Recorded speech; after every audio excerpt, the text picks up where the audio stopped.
but you want to ask a question, there are cards down here, and if you would fill it out, whatever your question might be, and direct it to which office, mayor, council, utility board, or school district, okay?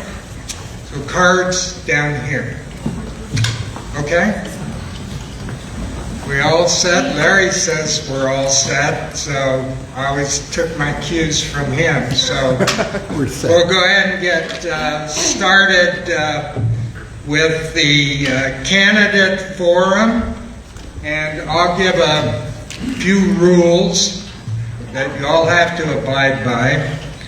But first, I'd like to say good evening to everyone who's in attendance here at Otero College. I got to remember that.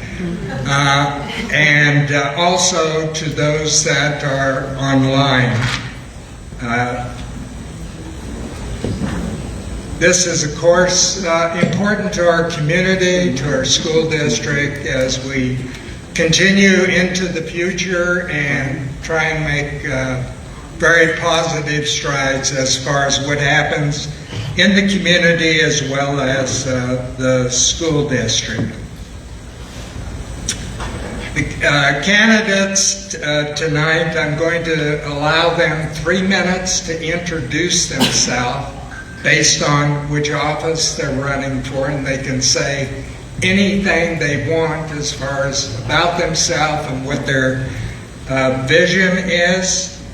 After the 3 minutes for all candidates here on stage, we will go into this question phase. And questions will be directed based on how people sent them in. For instance, this is for the mayoral candidates. Then the mayoral candidates would be responsible for answering them, as well as the council, utility board, etc. Some cross lines. Some are for mayor, city council.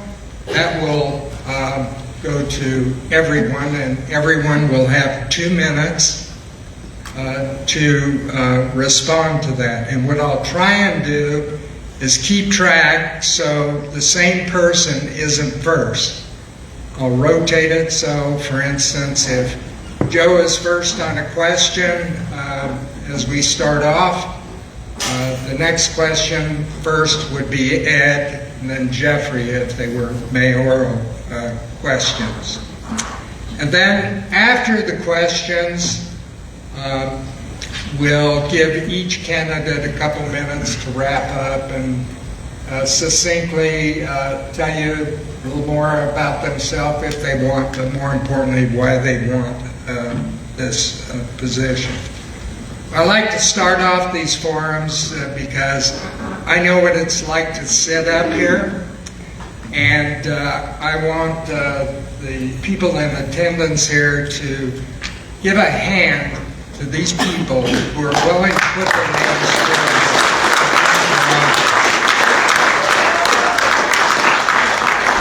Needless to say, before they became candidates, they were really great people. Now they're politicians, so they have to deal with that. Okay. So with that, I'm going to start by calling on the mayoral candidates, and I'll call on Joe. Introduce yourself, each of you, and whatever you'd like to say in 3 minutes. Thank you. Please come out. Yeah. So my name is Joseph Ayala. I am currently the mayor of La Junta. He stole my thunder a little bit. I wanted to say this is awesome to see so many candidates out here like this. They're volunteering, and this is to better their community. So thank you to everybody out here that's volunteering for whatever seat you're running for. Born and raised in La Junta, I have 2 beautiful daughters, a beautiful wife. I love La Junta. That's the reason I'm running for mayor. The reason I first ran for mayor was because I want La Junta to be a place that my daughters can come back to if they choose to in the future after they, explore other places. I want La Junta to be an option for them. But not just my daughters. I want everybody's kids and grandkids to have La Junta as an option for them. I've learned a lot over the last 2 years. I've grown a lot over the last 2 years. And as mayor, it's not always about what you want to do.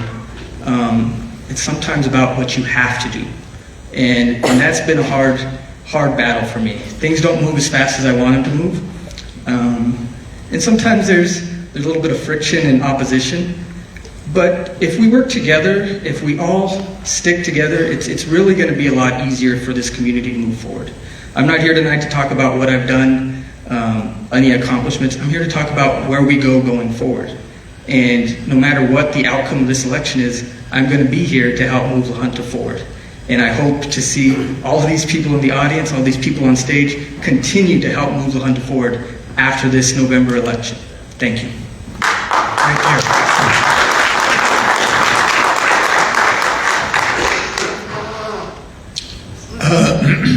Good evening. I kind of echo some of Joe's comments, but one thing a mayor has to be is a communicator, and that's been lacking in this particular year. However, I've been on council for 8 years, and I have learned a lot, and I've got a lot yet to learn. But I would like to talk to you about, for 3 minutes, the sales tax issue. The sales tax issue is something that I don't believe is needed. And I'm saying that for the benefit of your pocketbook, because your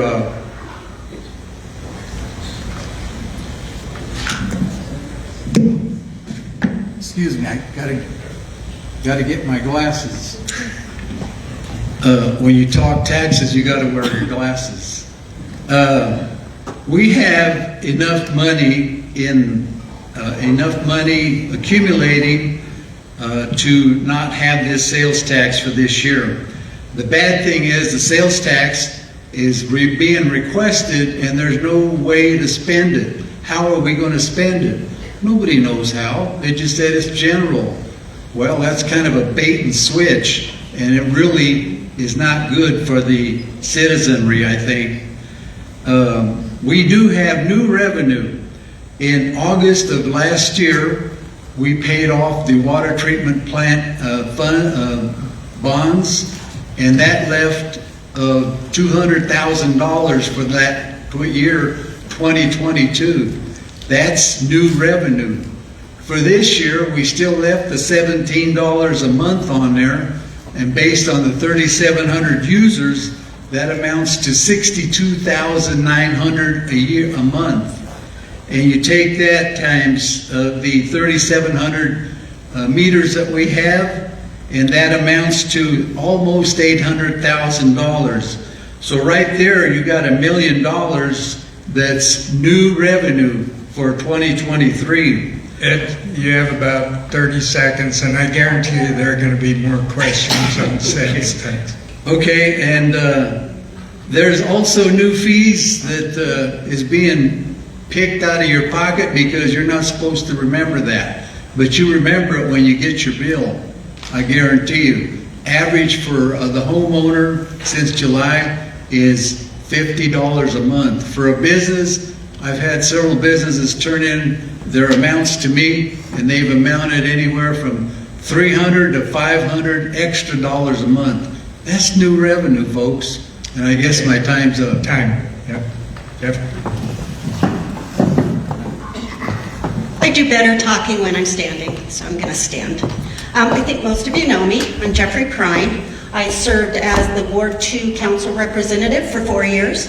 I also served as your mayor for 4 years. And I want to thank SECO News for doing this, and Mr. Jim Rizzuto for moderating. Biggest question that has come to me is, why am I running again? I'll tell you why I'm running again. Because myself and a lot of the constituents are worried. I've had a lot of people come to me worried about, if we pass the new sales tax, then what? We're the highest sales tax, higher than Pueblo, higher than Colorado Springs. Then where do we go when we need more revenue? The only way to increase your revenue without having to tap into taxes is to build our business revenue. And that's what I was working on when I left. Now, my first 2 years as mayor, we made a lot of strides. We rehabbed some buildings in the downtown so that businesses could move in. We started encouraging businesses to come in. We became a main street, which then got us funding and got us a lot of technical help. So we were on the right track. And then my second term started and COVID happened. So I spent 2 years trying to keep our community safe through COVID, but everything else ground to a halt. Most grant money that comes in from gambling, taxes on cigarettes, things like that. A lot of that stopped. There was no gambling, there was no entertainment, and so those funds dried up. So by the time I got to the end, my 2021 year, there were no funds to go back into what we were doing. We did start getting going again, but I kind of felt like time ran out on us. And so I did run again, and I will say that Mr. Ayala won the race by 22 votes, and so he has been our mayor for 2 years. But I'm back because people have come to me and they're worried. They don't have $20 extra for their utility bill. That comes out of their food budget. That comes out of their entertainment budget, their kids' school supplies budget. 30 seconds. Thank you. Sorry. And then on top of that, yes, a 1% is paid by 62% of people outside the area, but it's paid 100% by you. Because if we shop our area, which is what we promote, we all pay it at everywhere we go. And we want everybody to continue to shop locally. So we don't, I am for it, and we'll talk more about that later, but it's for the same reason a lot of you are. Thank you. Thank you. Now we go to City Council, Ward 1. That's great. Hi, my name is Paul Velasquez. I'm your Ward 1 representative. The reason I chose the first time, this is going into my second term for Ward 1, is for representation. When Betty and my two sons and I moved here over 30 years ago, Hannah did something for me that I would like to see it continue doing for any other newcomers, and that's to provide an opportunity. Betty and I were lucky enough to work our entire careers here in the Lower Arkansas Valley in Lahana. Although we traveled the state, my sons grew up here, and they are, to this day, they are proud to say that they went to Lahana High School and they're from Lahana. The reason I choose to serve and volunteer my time is because I want Lahana to be that place where when somebody shows up, when your family comes back home, that it provides that opportunity. Not only for personal growth, for professional growth, for everything else. And I think we can do that. I sincerely do. If we just take care of business here as a community and through effective decision making as a community. I'm not saying yes or no voting, I'm saying effective voting, at what we can do to better our community, to better ourselves, and to put our best foot forward. I know there's some contention in any election. Anytime there's a ballot measure, there's going to be two sides to it. I'm not saying that either side is right or wrong, but one side has to be effective when you choose to put something on the ballot and you know that it's going to be a contentious issue. Why is it there? It's not there to make anybody's life difficult. It's not there to make anybody's life harder. It's there so we can have an effective form of government, an effective citizenry that's the whole basis of any government is the citizenry has to be effective in who they vote for and why they vote for things. And so that we can keep this dream of prosperity that starts in these small communities, because being from a rural community, all my life, I grew up in the San Luis Valley in a town way smaller than Lahana that didn't have any of the amenities or necessities that we have the benefit of here. 30 seconds. So if we can come together as a community, which we've done for probably the entire existence of Lahana and communities through the Lower Arkansas Valley, we can meet these challenges, and we can do so as a citizenry, because we're all in this together. And I am humbled to serve in any capacity, especially in Ward 1. Thank you for your time.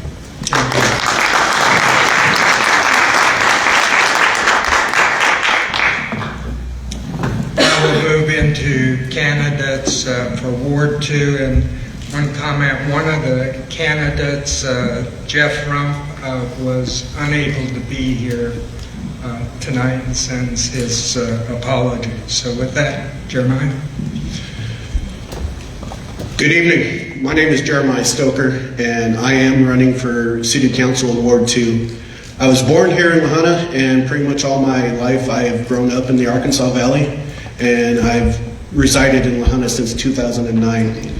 I decided to run for City Council because there is an opening and there's a need, and I felt, hey, if there's something that you want done, instead of complaining about it, step up and do something about it. There's a lot of complaints, online complaints. Well, a lot of people that complain, they're not willing to come out here in settings like this, attend the city council meetings, and if you want to change something, you gotta do something yourself. You can't just sit back and complain. I love this small town, and like Mayor Joe said, I have two kids. And I want this to be a place that they can come back to and live and want to, not necessarily stuck. I don't think anybody's stuck here in Lahana. I think it's a place that you choose to be. And, Lahana really is the place to be, I think. There's a Facebook group out there, and I'm just here to represent my ward, my city, and be a voice in the council if you're not able to be out there. I'm willing to listen, and as long as it's legal and it's what's right, I don't care what people think about me. I will bring it forward, and that's what I hope to accomplish. And I'm not a big man of words, so I hope my actions can tell the rest of the story. Thank you.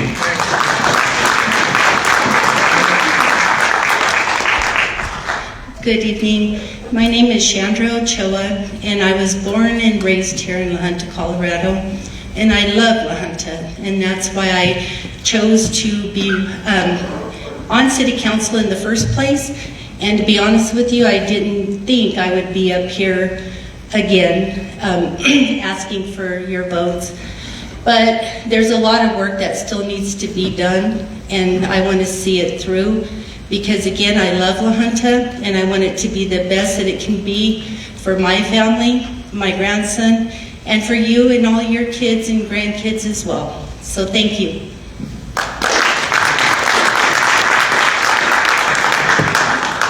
Now we move on to candidates for Council Ward 3. Thank you, Mr. Rizzuto. My name is Ezekiel Ayala. I am a lifelong resident here of La Junta, Colorado. I am choosing to run for City Council Ward 3 to provide more transparency for the people. Sometimes the people don't get the gist of city government and what it means to them. So I'd like to make that more transparent as well. Not only that, transparency needs to be deemed the other way as well. So more transparency between the constituents and the city as well. As City Council Ward running, remember Mr. Stoker here said not a lot of people like to get out, not a lot of people like to voice their opinion, but behind the keyboard they are warriors, let me tell you. So sometimes they're not able to address those particular ideas or convey what they want to say. I would like to be that person who steps in between there and kind of fills that gap in between as well for my particular ward, and not just for Ward 3, but for the entire city. As Mayor Ayala said as well too, he's got children here, I've got children here. Me and my wife, who is running for school board, we have raised 8 kids here. 4 of them are out of school and pursuing careers, 1 in teaching here in La Junta as well. I've also got 4 in the schools, so we are very associated, and particularly with what's going on with the schools as well, we like to be involved. So I hope that helps in bringing what I want to the table in Ward 3. So thank you very much for your consideration.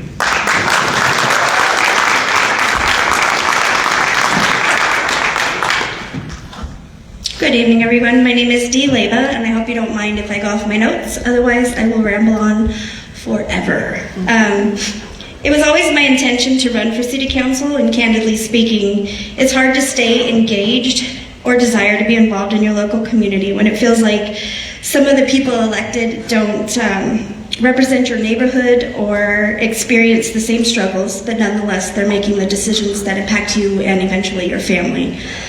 I said this before, but I do promise that I am always present, always dedicated, and always learn and research as much as I can about issues before deciding. I understand the reality that my vote has the potential to impact the families that make up our community and the employees that work hard for our city. It is a responsibility that I take seriously, and so it is important to weigh all of the aspects carefully. I have grown up in Lahaina and lived here most of my life. I've raised 4 children here. 3 of them have graduated from Lahaina High School. 1 left in May. Yay. But most of my family has been employed by the city of Lahaina, and we've been dedicated and committed to Lahaina because Lahaina is home. I've chosen to run for office because I've devoted my professional and personal life to being an advocate for all members of my community. And I can think of no better way than to serve as city council. Thank you.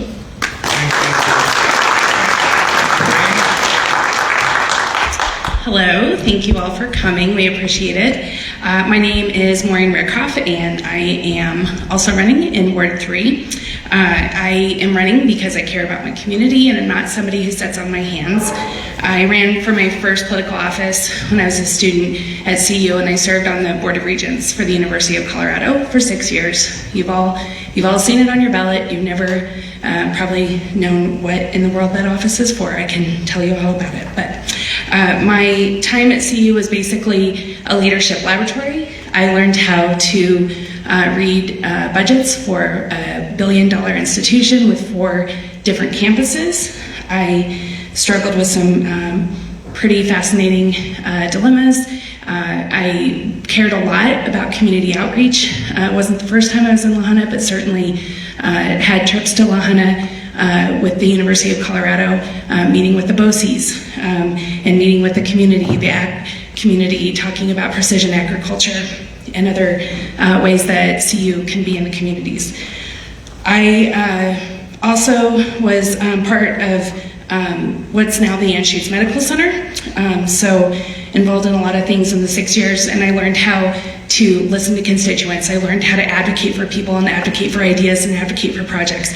I also learned what it was like to be one of 9. Anybody elected to a board, it has to be collaborative. There's no such thing as one person doing all the work on a board, but I'm here to listen. My education is in political science and public administration.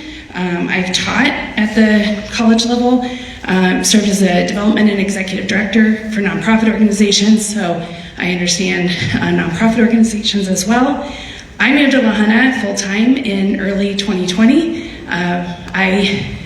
I am a pandemic gift to our community. I hope you all see it that way. But my kids were all going to school online, and it was an opportunity to move here, and we ended up here. So now I'm the director of the international program here at Otero College. I'm very proud to have that position. I also co-own a couple businesses in town with my husband, Niels. We have a construction company and a pallet company. I volunteer in the community. Mom of 5 kids, Ward 3. We need a lot of kids right here in Ward 3. 30 seconds. All right, so why am I running? What's my vision for Lahaina? 5 things. I want existing businesses to feel wanted. I want new businesses to feel welcome. I want families to feel hopeful. I want citizens to feel engaged, and I want all of us to feel safe. And that's why I'm running. Good. Now we'll move on to utility board, and again, conflict curtailed Cale Hines, who's a candidate for utility board, from being here tonight. And I might as well mention it for school district. His wife Sarah will also not be here, and again, send their regrets. Okay, Patrick. All right, hi everybody. My name is Patrick Berg. I'm the president and CEO of DeBorg Manufacturing, which is a locker-making company here in La Junta, Colorado. Unlike many people at this table, I wasn't actually born here, but we were some of the people that chose to come here because of how incredible this town was and how much it reached out to us and supported us through a move that was necessary for our company back in 1990. I also have a family. I've got 3 kids. I've got a wife. And I think one of the things that really drove me to decide to do this, I've not held political office before, and to this point that has been very intentional. But one of the things that kind of drove me to wanting to do this is the admiration for and the understanding of the commitment that it takes to voluntarily come up here and commit your time to making a community better and then contributing to things that you have skills at or an understanding for, and then bringing that to the betterment of the town.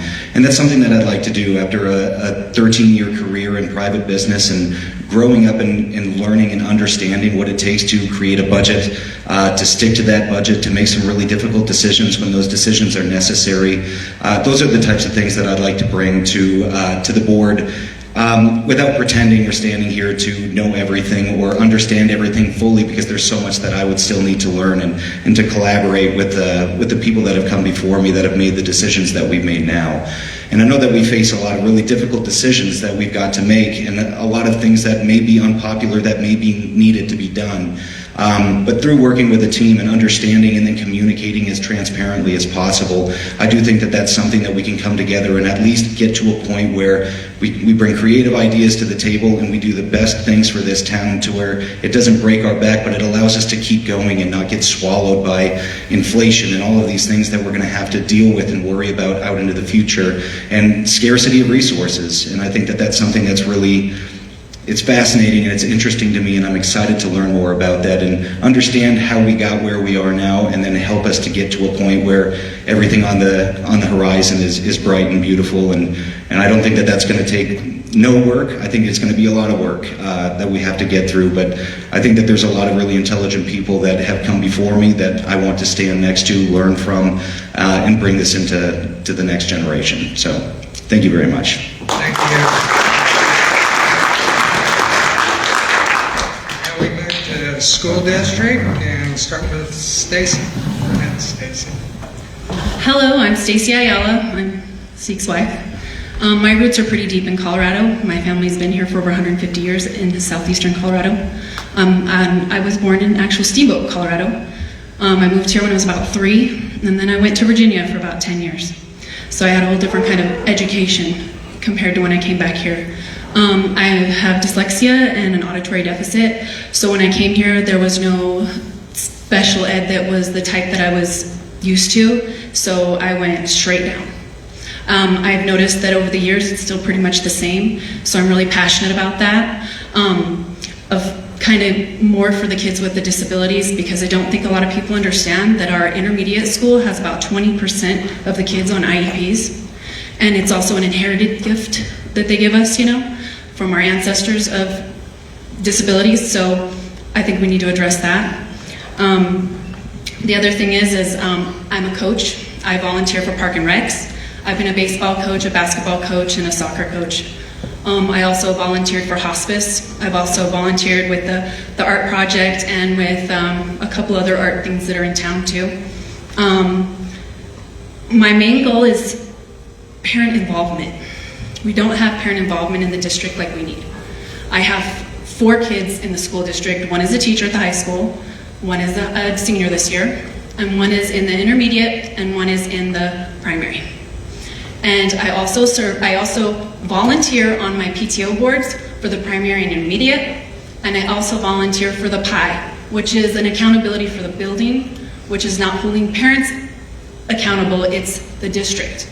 I was also on the board for the district accountability. I was chair. I couldn't really serve at the time because my son had an issue with his health with a brain tumor. So I'm back. Things are going okay. So I really want to volunteer more, like I have been over the years, and dedicate my the next few years to help out the school district to get back on track.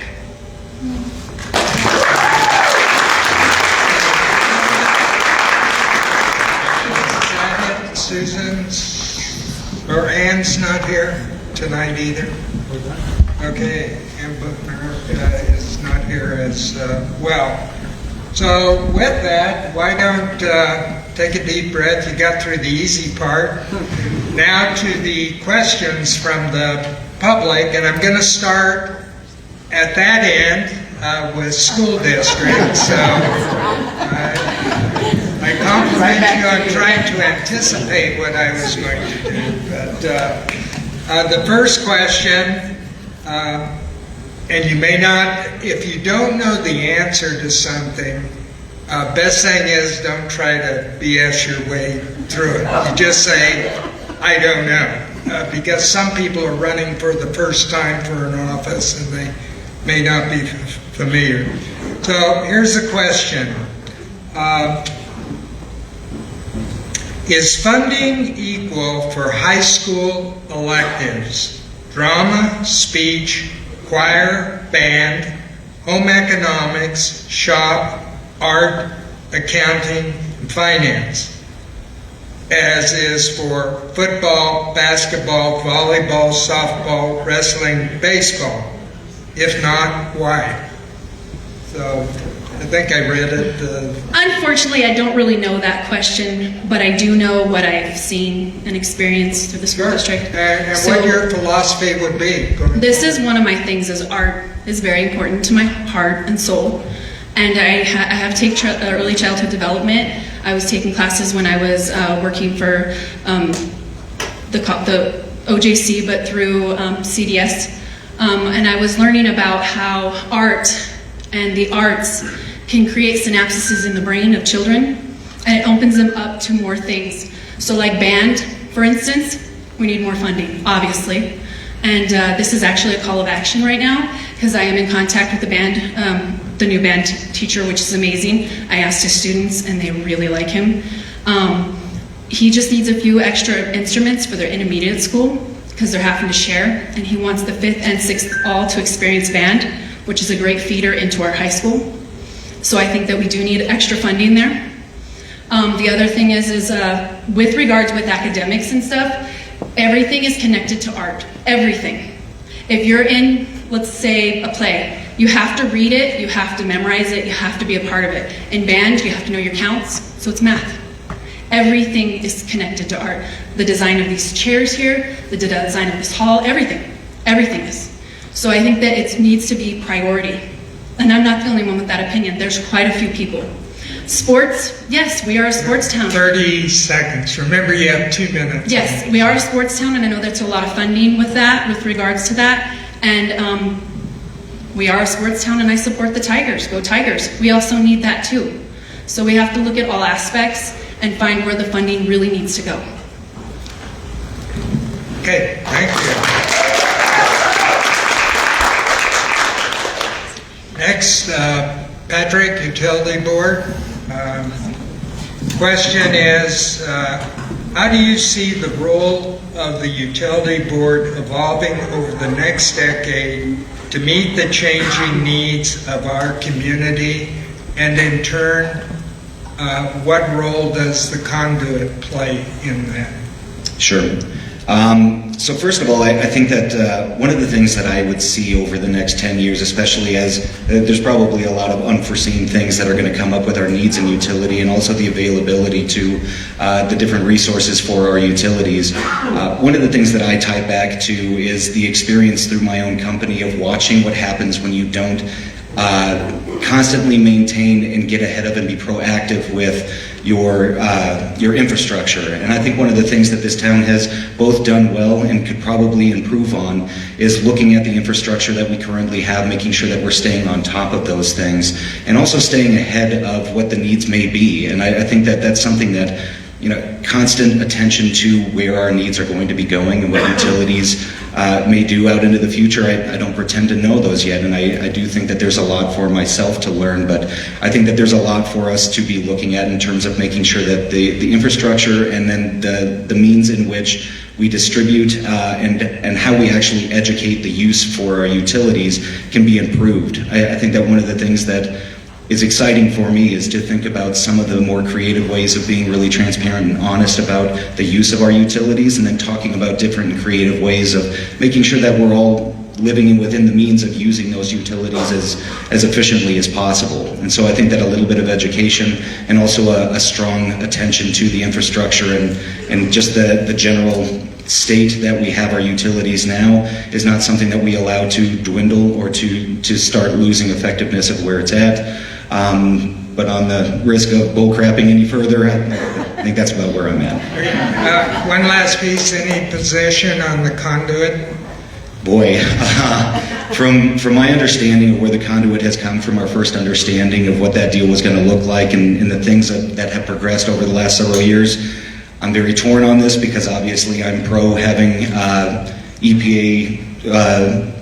EPA standards for our water and having better drinking water. I also think that La Junta has done a lot to already protect ourselves from some of the things that some of the other small towns in the area that would rely on La Junta to do the conduit may need more than our town. And so I'm conflicted on this. From what I understand of where it stands in terms of the cost, I'm really conflicted, and I think that that's a dangerous thing for our town if it gets to a point where our utilities double from where they're at now for the water. So I guess that's my stance on it, is that I'd like to learn more about it, but from what I understand now, it seems like a very tenuous decision to move forward and sign a contract on the conduit. Okay, good, thank you. And just keep passing, or the mic will go to Ward 3, but this is a question for city council candidates as well as mayoral candidates. With the possible defeat of 2A, which is the tax proposal, what is your position on the closure of the senior center, swimming pool, library, golf course? So, Maureen, welcome. You said it, we can just say, I don't know, and pass on, right? Just kidding. Nobody is pro closing any of those. It would, that would be ridiculous. Nobody's going to say they're pro closing any of those. I don't think we're in a position, it is October of 2003, and we are in the situation, it's pretty black and white at this point. If we don't find a way to fund those, they will close. I think the question is what we do after we know if we're working opposed to a win or opposed to a loss. I think that we are looking at how we got here, but more importantly, we're figuring out how not to be in the same place 5 years from now or 10 years from now. I will be voting for 2A. I think it's imperative that it passes, but I think it's also imperative that we take a hard look at how we avoid the situation and that we're not looking at another increase as the way to solve our problems in 5 to 10 years. I think that we need to take a look at the golf course. We need to consider if it should be run like a nonprofit or if it should be run privately. I'm not sure that what we're doing right now is working. I can't imagine living in a city that doesn't have a library. I really can't. I was there last night with my international students doing the teen activities group. It is an essential part of our town. All of the things I care about, attracting new businesses, keeping our businesses here, keeping people wanting to live in La Junta, all of those things include having a town that has the amenities like a library and a senior center and a golf course and a swimming pool. So of course I'm for those, but the bigger question is what do we do once we know? I think either way we're going to have to take a hard look at how we keep things open going forward. Okay, Dee? Could you repeat the last part of the question? It was possible defeat of 2A and... With the possible defeat of 2A, what is your position on the closure of the senior center, swimming pool, library, and golf course? So if the taxes don't come in... Well, I think most of us will echo what Maureen said, that none of us want to see any of those things close. But if the money's not there, then the money's not there. We can't keep those things open. However, that doesn't mean that they have to close entirely. I think that our community will step up. I think we will find ways to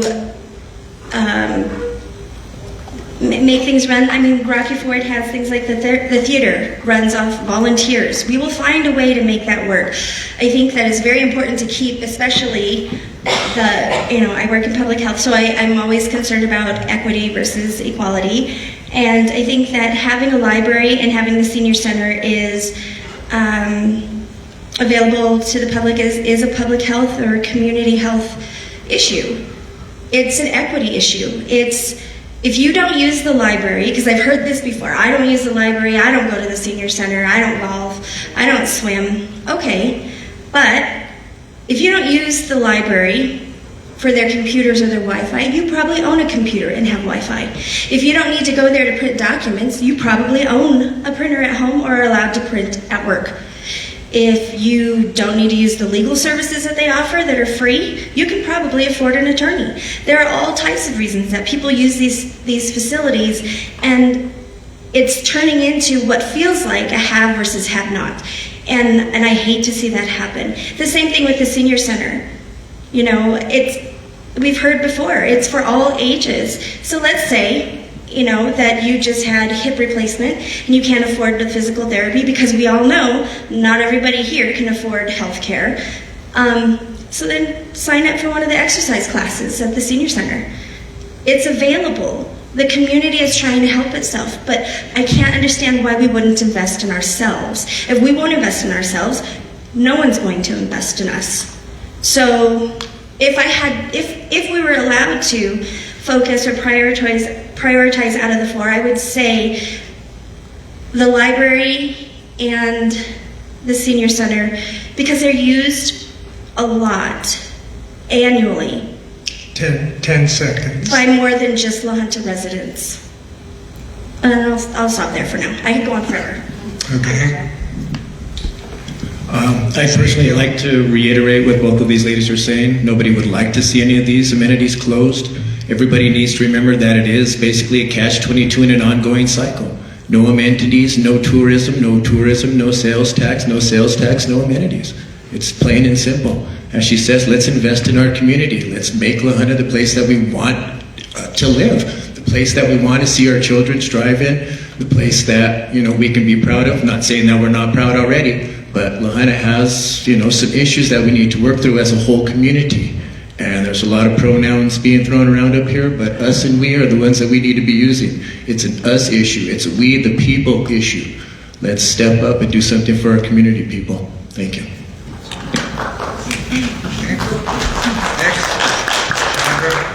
It's tough having to follow these three people in answering that. I do not want to imagine what's going to come if 2A does not pass. I get very emotional about it because I know that it's necessary for this town to continue. I don't want to see any of the amenities as they're being referred to closed, because I do feel that they are necessary for the individuals that they serve and who utilize each of these amenities.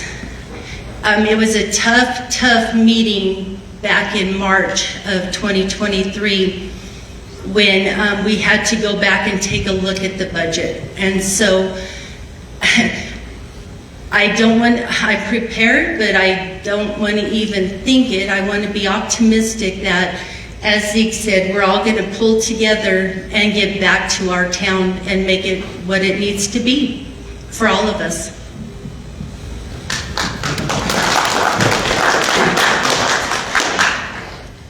Jeremiah? All right, so as far as my stance goes, kind of like Maureen said, is regardless whether 2A passes or not, we still have to look to the future. We gotta be, cognizant of where our budget is leading, 5, 10, 15 years from now, whether we get the tax increase or not. As far as, like they all said, nobody wants to see those amenities close. My daughter has been swimming since she was 3. She's a competitive swimmer. She swam with the Tiger Sharks. And so that's somewhere where I've spent a lot of time with since, 12 years now almost. So I spent a lot of time at the pool. We don't want to see that closed. My kids spend most of their summer there. But we've also got to look, maybe there's other ways where we can keep those things going, and we got to really dive deep if this tax increase doesn't pass. But I believe there are ways that we can keep those amenities going one way or the other, whether it passes or not. Paul?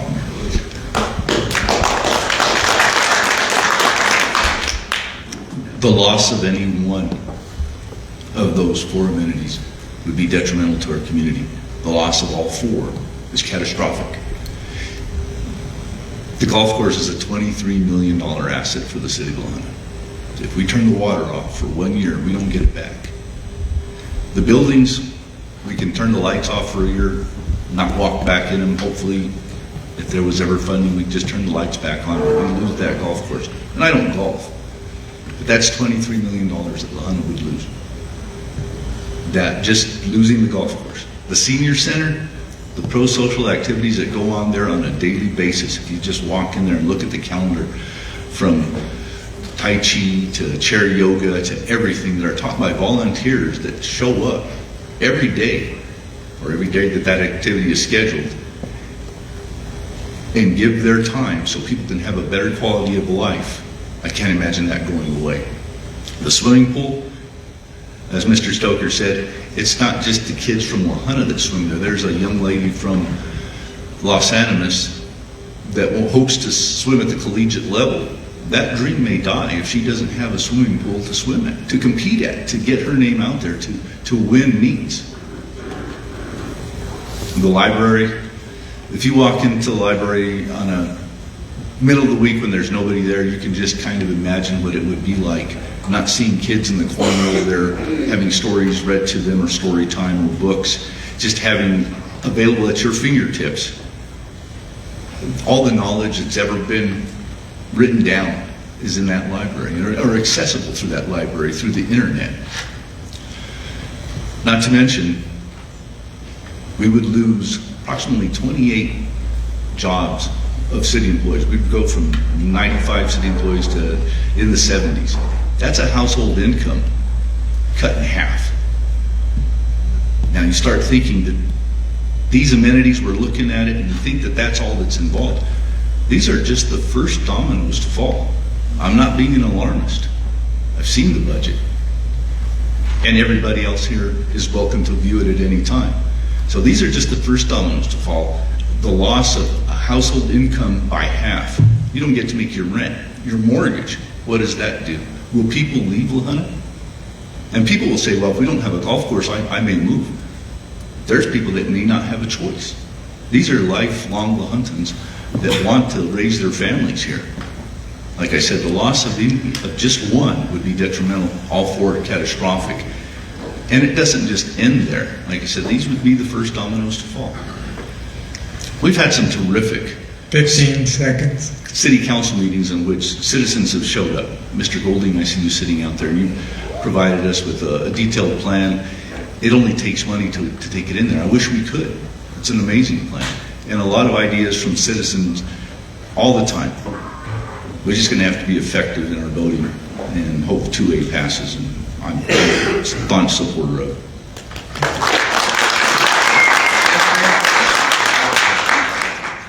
So I come from a little bit of a different stance on this. In 2015, when we put the 1% on the ballot, the constituents of La Junta said no thank you. And so we went back to the budget, we made some changes, we tightened our belts. Did we have to dip into savings a little bit? Yes, but I don't know any family that's not having to do that. Did we have to put off some of our big projects for a while? We did. And did we have to possibly alter how many people worked in each of these facilities? We did. 2021, back on the ballot, constituents said no. The way I see it is, I work for you. You tell us what you want in your city, and then we do the work to do it. So, although I think it's important, and I backed it in 2015, and I backed it in 2021, and voted yes both times, I think it's getting really hard with inflation where it is. You go to Walmart, everything's higher priced. Your utilities are higher. It's a harder sell, I think, this time. And that's why it's come out that things will close. We didn't have to close anything in 2015. They didn't close anything in 2021. Now, 22. Now, I think the difference is that minimum wage has really affected the city. Used to be $7 an hour, went up to $12.50 an hour, and now it continues to go up. So when we were in there, the hard part was people who were newly hired come in at $13 an hour, and your firemen and police officers, basic, work at $15 an hour, and that's just not right. So I know that salaries had to be looked at, but I'm not privy to what has gone on in there, but I do think some funds were spent that shouldn't have been spent before the money was there, and that's why we're in the problem we're in, and that's why I have a dilemma with it. I think we stay within the budget we have. We don't spend more than we have. And then when the citizens tell us what they want us to do, we figure it out. And I think the same as was said down here, I think we have great volunteers. I think we have people that would come out and help.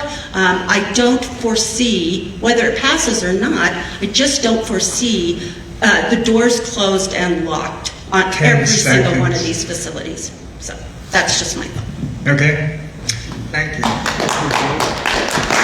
I want Joe to go first. No, I have a method to my madness. Okay. Okay?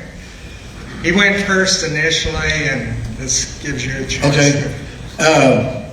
I've been on city council for 8 years, and the first 3 years, oh wow, I was impressed, and everything was fabulous. I was saying I made the right decision here. I was excited for the first 3 years. And then from 4 to 8, which is my final year this year, I began to find out what all the lies and manipulations and observations that were wrong. Some were right, most were wrong, but I kept it to myself. But how many of you will recall going to the first town hall that we had and listened to the golfers, the swimmers, the senior citizens, and the other advocates for the library? The one common theme there was tourists. Tourists come to play golf here. Tourists come to swim. I remember when my kids were in the swim club, we had a swimming meet every other week, at least in La Junta. Lots of out-of-town people come. But the overriding concern for that first town hall was that those people were talking about tourism, but none of them were being spared any tourism money. Even the college had money coming in because they had those foreign kids coming in, and they also had the locals, and that was good competition. Now, as I had said earlier, there was 200,000, roughly, conservative estimate, from August to December of 2022. This entire year, there's $800,000. That's $1 million free money, and nobody's even voted on it. Folks, that's coming in. Not only that, but all governments love inflation. Why? 30 seconds. Free money. So understand that we got the money, we just have to get the authority to use it correctly. Thank you. Thank you, Ed. Joe? Joe? Just making sure they're done with their class. Okay, so I don't know if anyone knows this or not, but I am pro 2A. I do want to see every one of those programs funded, and I want them to have employees in those funds. I would love to have volunteers. In fact, if something doesn't go the way we want it to, I found my first volunteer this morning who said he would be willing to volunteer and step up. But as Paul said, this is bigger than just the amenities. These are jobs. These are people's way of making money. These are what keep them in La Junta. right? The budget is very transparent. I don't know any time at all it was as transparent as it is today. You can go see it. There is no hidden numbers back there. There's no funny money that is just being waited to be spent. You guys can look at that budget yourself, okay? Tourism money cannot be spent unless it is voted on by the people. People know this. They choose to keep saying it. I don't know why, but that's the fact of it, okay? In 2015, it wasn't a 1% for the general fund. It was a 1% for public safety, and that failed. In 2022, not 21, it was ran again as a 1% for the general fund. And what I heard from a lot of people was, we didn't know what it was. We didn't understand it at that time. We didn't know what we were voting on. So this time, we try to hit the ground early. We have a great committee. We have people out there putting their blood, sweat, and tears to making sure this passes. And I hope it passes. But in the event that it doesn't, because that's what the question is, in the event that it doesn't, we got to do everything we can together as a community to try and keep as much as we can going forward. I don't want it not to pass, but if it doesn't pass, we will make something happen. Thank you. With that, I'm going to go back down to the school district.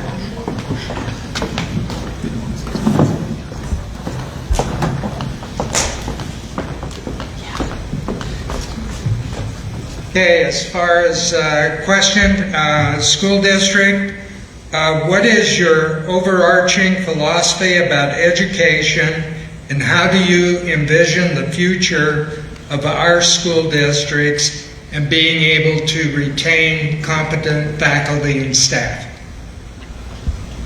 That's a good one. My philosophy is art. Again, I'm going to go right back to that. I had an amazing art teacher here at Lehigh High School, and he was the only reason why I went. I'll be very honest. I think that has to be an outlook for all kids. I'm wondering if our test results that came back for the standardized testing through the state come back, we're one of the lowest in the state. We're in the top, we're the bottom 5. That looks bad on the city too, because who's going to want to come here and have a school district that's so low? But they also don't know the dynamics of the school district. When I said that 20% of IEPs, I don't think people understand that a lot of the other school districts around here can't handle a lot of children with learning disabilities and behavioral problems, so we get them. It does affect our children because of the distractions and stuff like that, but we're open arms. We want to help all the kids in our whole valley. So we have to look at those kind of things. Also, the numbers could be down because we didn't have art in our primary school, and we didn't have music.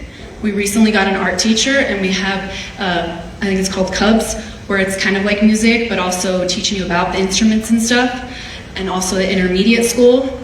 It's really hard when you don't have the arts.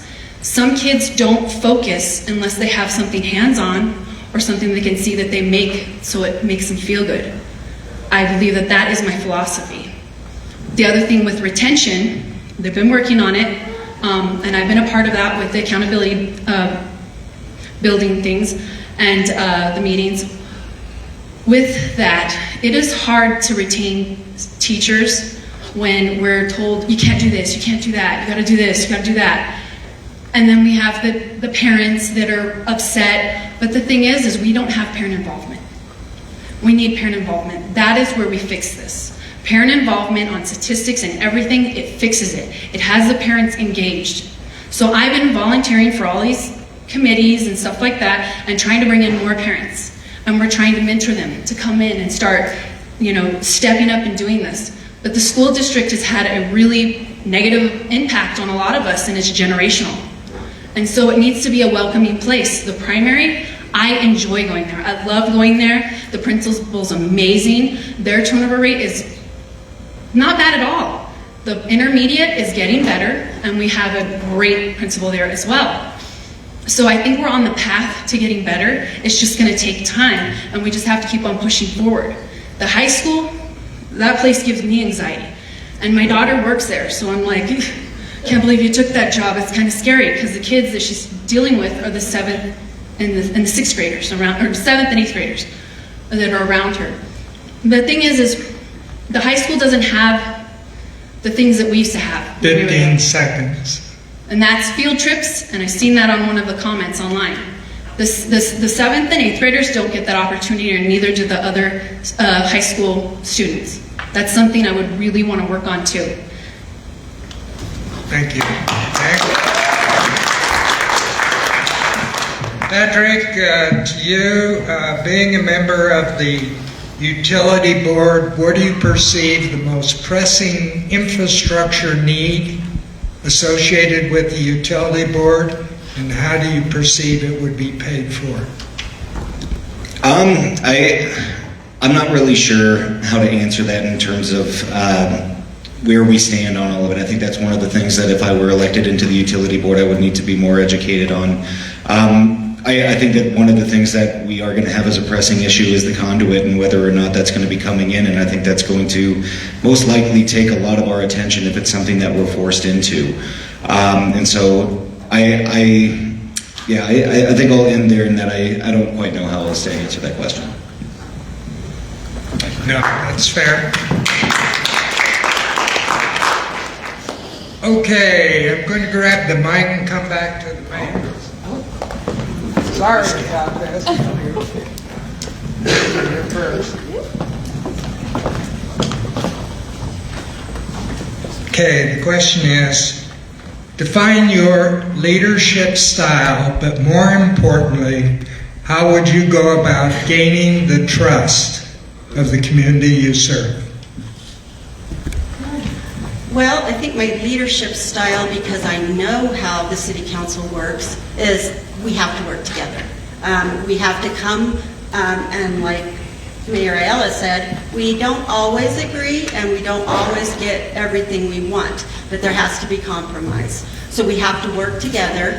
We have to listen to the citizens of La Junta, what they want us to do, how they want us to move forward.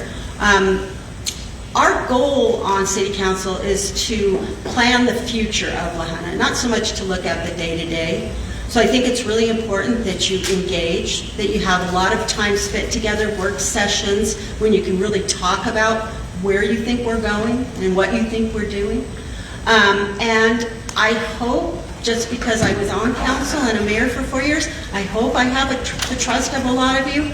And if I don't, I'm totally open to hearing why. And how you would want me to present myself more to gain your trust, because even though when you go in as mayor, not everyone votes for you, you are the mayor of everyone. Everyone is your constituent.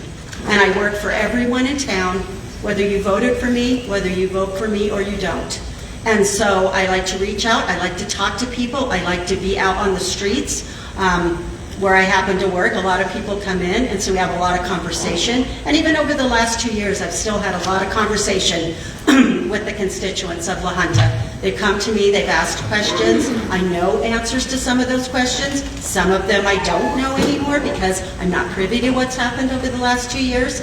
But I really think it's important that if you come in and you want to talk to me about something, that we have a face-to-face and an honest conversation about it. And sometimes I can say, yes, I totally agree, and that's the way we're moving. And sometimes we have to talk about reasons why maybe we can't get there.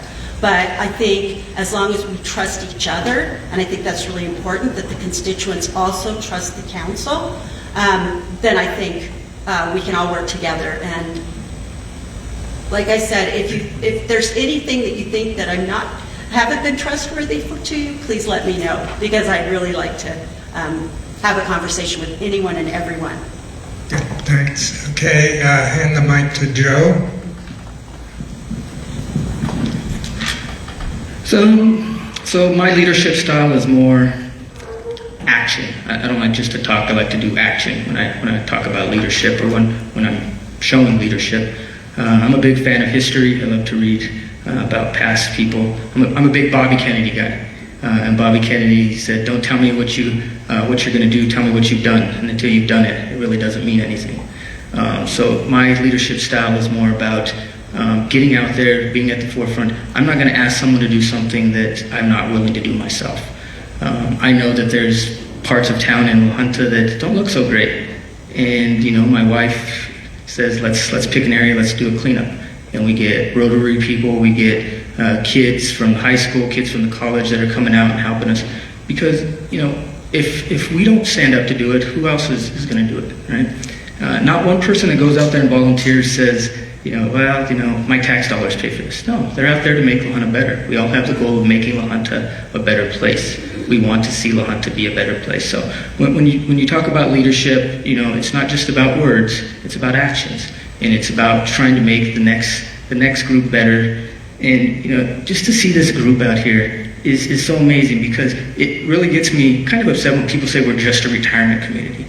Look at some of the ages all around here. We're a community that has retirees, that has youth, that has people from all ages that have kids and grandkids. So yes, we care about our retired citizens, but we care about our working citizens, all our citizens. And La Junta can be that for everybody. So I want to point that out. Thank you. Thanks, Joe.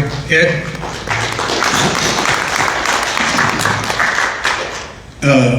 I'd like to reference the U.S. Constitution, which says provide for the general welfare of, in this case, the community, because the welfare of the citizens is what really means a lot. And my opposition to this proposed sales tax is because next year all of us are going to get hammered by big bills from other governments. Okay?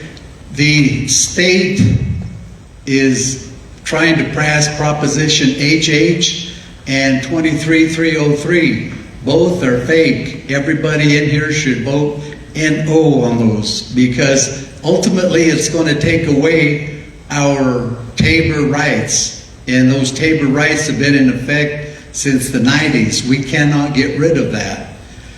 The other thing is that we do have the funding, to provide for the citizens. Keep them informed. Be informed about what's going on.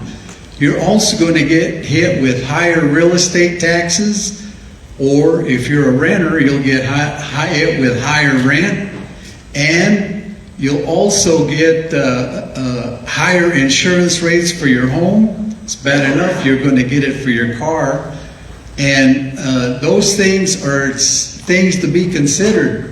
Also, for the Art Valley conduit, we don't have enough information to make a decision on how much it's going to be. That's why I'm opposed to this 1% also. 15 seconds.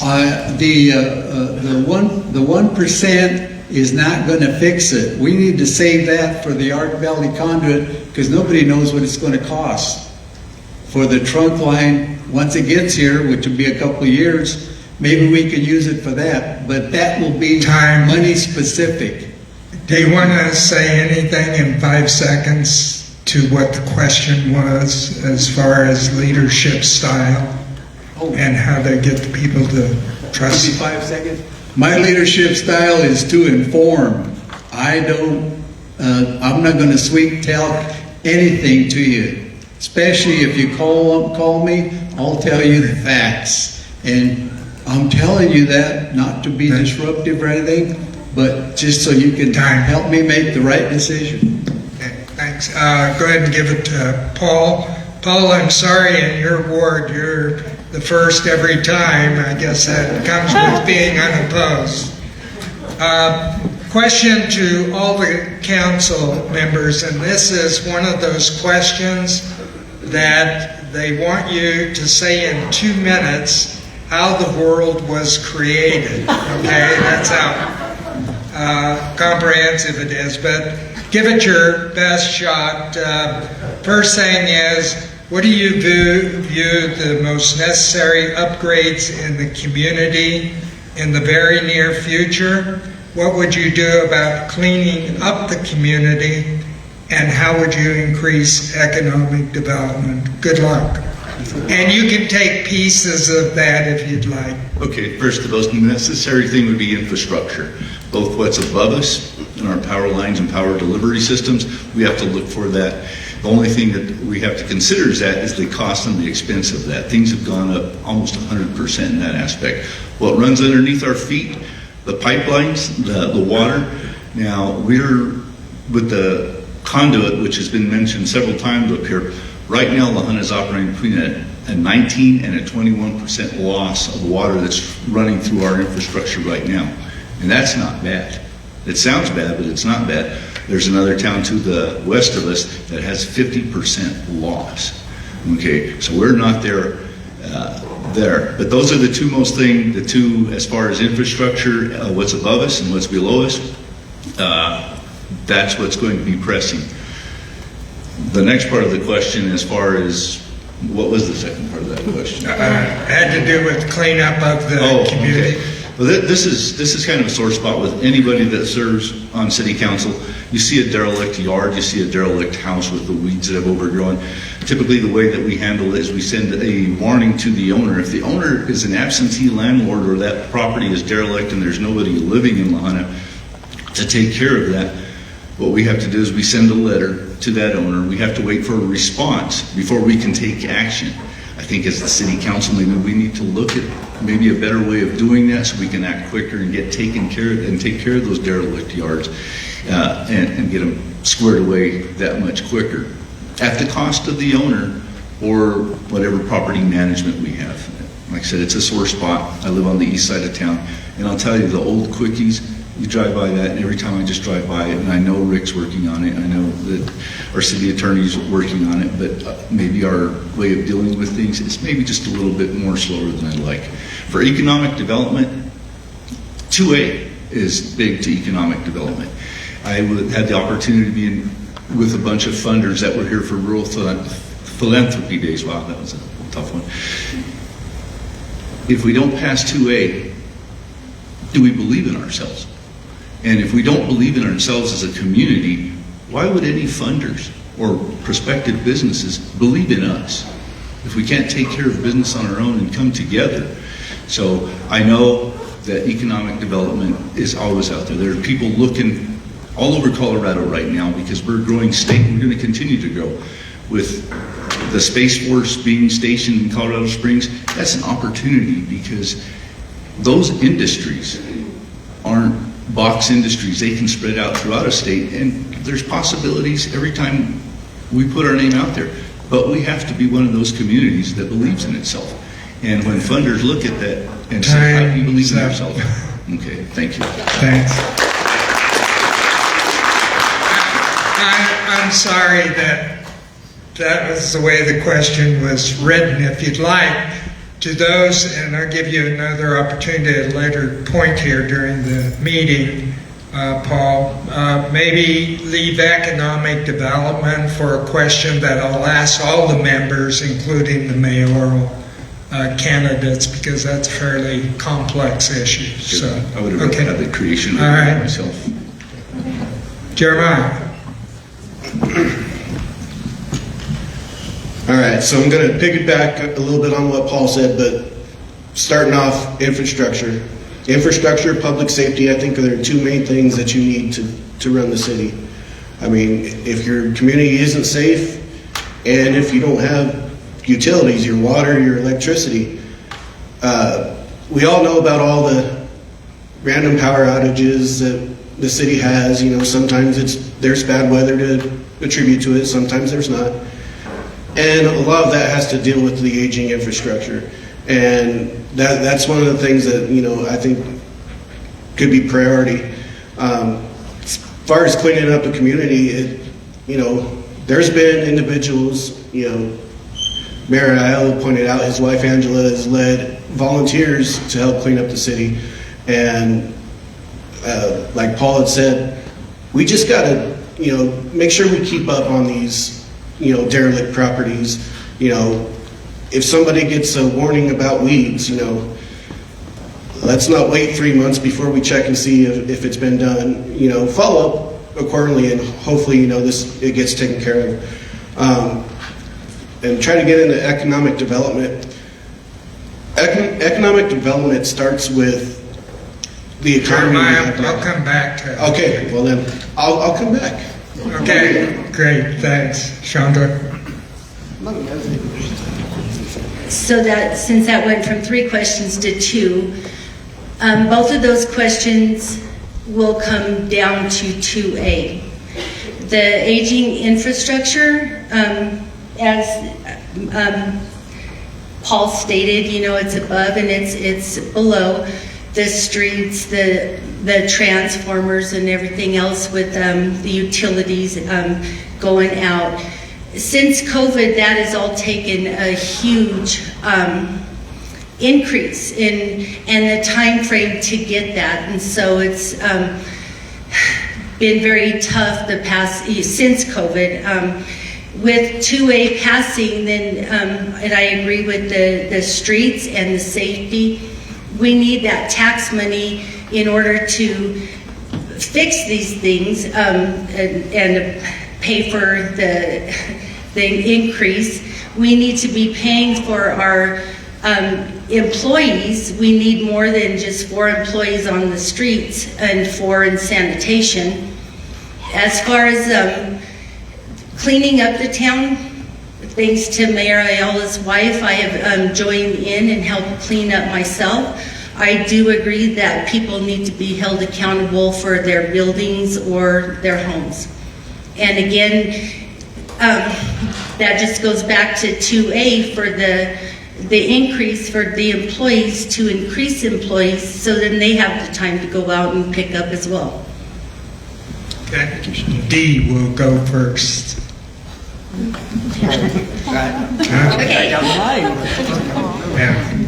Yeah. Let's see. So going off of a little bit of Mr. Stoker and with Chandra, I don't know why I did it that way, but so touching on the 2A sales tax increase, I don't think that a lot of people understand that some of the salaries and some of the departments come from 2A. So if we're talking about infrastructure, which I do think is a priority, both again above and below, we only have 4 guys and their salaries are separate, or they come from 2 funds. So part of it, most of it, 75% of it is from sales tax or non-property tax. And then 25 comes from sanitation, which is an enterprise fund, so it funds itself. So if we don't pass 2A, then that's going to create a longer timeline for us to work on those things. And if they get pulled off of doing the regular things because now we've got another sinkhole, there's another water line that's broken, then we're never going to see the progress that we need. And that's one of the important reasons of why I think that we need to pass 2A. It's bigger than amenities, which are necessities, but also then, like what he was saying before, public safety. When I was in school, our seniors that were eligible, they were EMTs, and they were allowed to leave class whenever the tones went out because they could go to an accident or a fire, and it was excused. And I'd like to see us grow our own in that aspect and restart the Explorer posts that we used to have for both law enforcement and for our EMTs. If there's a way that I can help with implementing that, I'd love to. I think that there needs to be more youth involvement. It was very disappointing when our Youth Advisory Council stopped, and I'd like to help with implementing that because I'd like to see that our kids are part of the community and not just existing in it and things just happening to them. The library, the pool, the golf course. 10 seconds. They all use these amenities, they all pay sales tax, and they don't have anybody that's advocating for them other than us. So I think that those are some of the necessary upgrades and some of the things that we need to implement. Okay, Ezekiel. Mr. Rizzuto, what was the second part of that question, please? As far as cleaning up the community. Okay, that'll work. Here we are back again into the circle of things. 2A affects everything. Infrastructure. If nobody knows what infrastructure is, those are the necessities that the city needs to work. Your roads, your electricity, all that good stuff that we utilize every day that is just there for our utilization. We do pay for it, etc. And the funding has to come from somewhere. That is why 2A is so detrimental to this particular ordeal.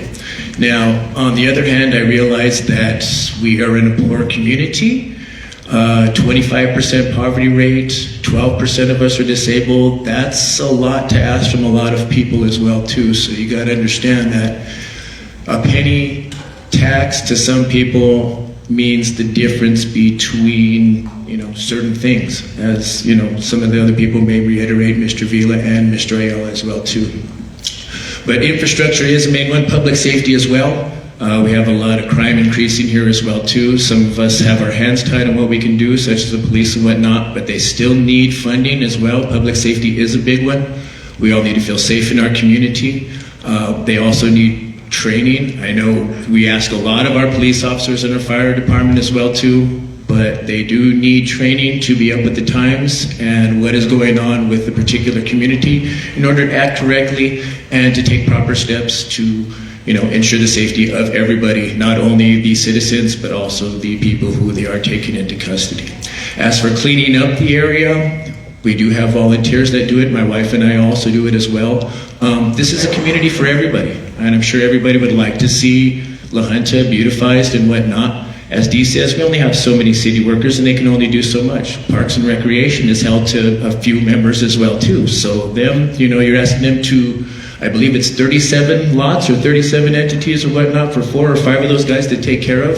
So funding is a big deal.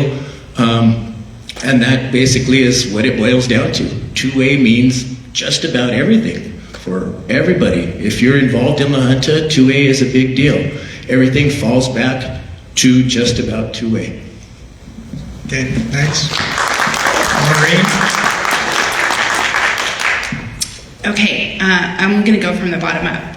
Economic development was the last part of that question.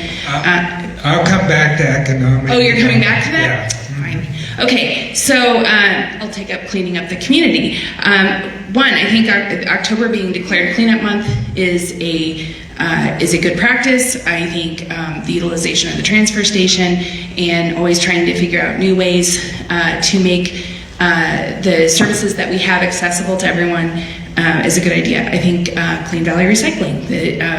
I know it's not in La Junta, but it certainly serves La Junta. And I think people understanding what it means to keep our trash out of the landfills is important. And I think it leads to us having better, cleaner communities all around. And I agree that volunteerism that has sprung up, I appreciate everybody and all the efforts that's been going with that.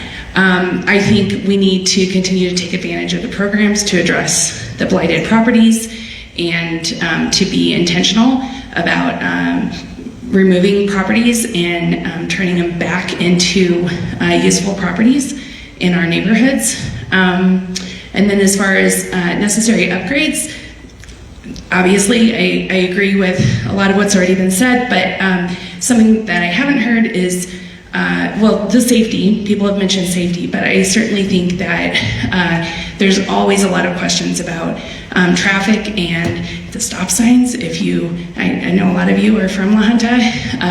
The streets, the safety and the traffic flow of the streets, I think is something that always can be considered. And it's something that I certainly look forward to learning a lot more about if I am elected to council. So necessary upgrades, I would say better and safer traffic flows through the city of La Junta and just safety in general.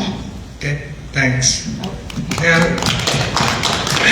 to utility board, the question, Patrick, is, have you had the chance to review the utility rates, and are there any that you feel need to be changed? I have reviewed the rates, and in terms of the changes, one of the things that I wanted to get more in depth on is where we've come and what steps we've taken to catch back up on increasing the rates that we've seen. I know that one of the big contentions is the $17 fee that had matured. And I understand that what we've done is to get us to the point where that's not something that is bleeding money, for us to be able to continue to improve on our resources. I've heard the word infrastructure like 47 times, and I think that that's something that's really important that we stay ahead on. And in terms of the difficulty of increasing the rates and where we've increased the rates on the utilities that we have now. I know electricity was a couple of years ago, and we've done sanitation, water, and waste removal at this point. And there's a question as to whether the $17 fee should stand. These are all things that I think, as we're looking forward to what these costs are going to be and what we're going to implement as much money as possible into upgrading our infrastructure, I think that's something that we need to be really transparent and forward thinking about, making sure that we're supporting an ability to continue to make these improvements, because it's really easy to back off of these and reduce the rates, because increasing is a really difficult thing to do. But I think that if we don't take that to our advantage and start using those by having progressive improvements on our infrastructure, I think that that's something that we could fall behind far enough that the investment would be so great that we wouldn't be able to make them in the future. So again, without really understanding the full scope of what the plan is for the future of the infrastructure, I don't believe that anything is out of line from what I've seen, and in terms of adjustments, I would like to make sure that these things aren't falling behind, honestly, and getting to a point where it makes it too difficult for us to protect and maintain the things that we have. Okay, good, thanks. Stacy, school district, this is kind of a two-part question. Do you support field trips for students of all grade levels? And tied to that, what would you do, or what do you think should be done to improve the test scores of the students in Junta School District? Well, I'll start with the bottom and work my way back. Okay, so the testing is really tricky. I was a manager at Walmart, and I had some really intelligent associates that were underneath me, and I was always asking them, why don't you go to college? And they had test anxiety. So when they would come to OJC and they would test, they'd blow it. And I really think that these kids are having those kind of issues because, we're in a low district, so it's a lot of stress. And the other thing is not a lot of people take the test. So how are we going to be able to have an accurate count of what our kids are actually capable of doing? I know that there was back in the day, I think it was Mr. Harold that told me, don't let your kids take the test. It judges the teachers, all this stuff. And I was like, you know what?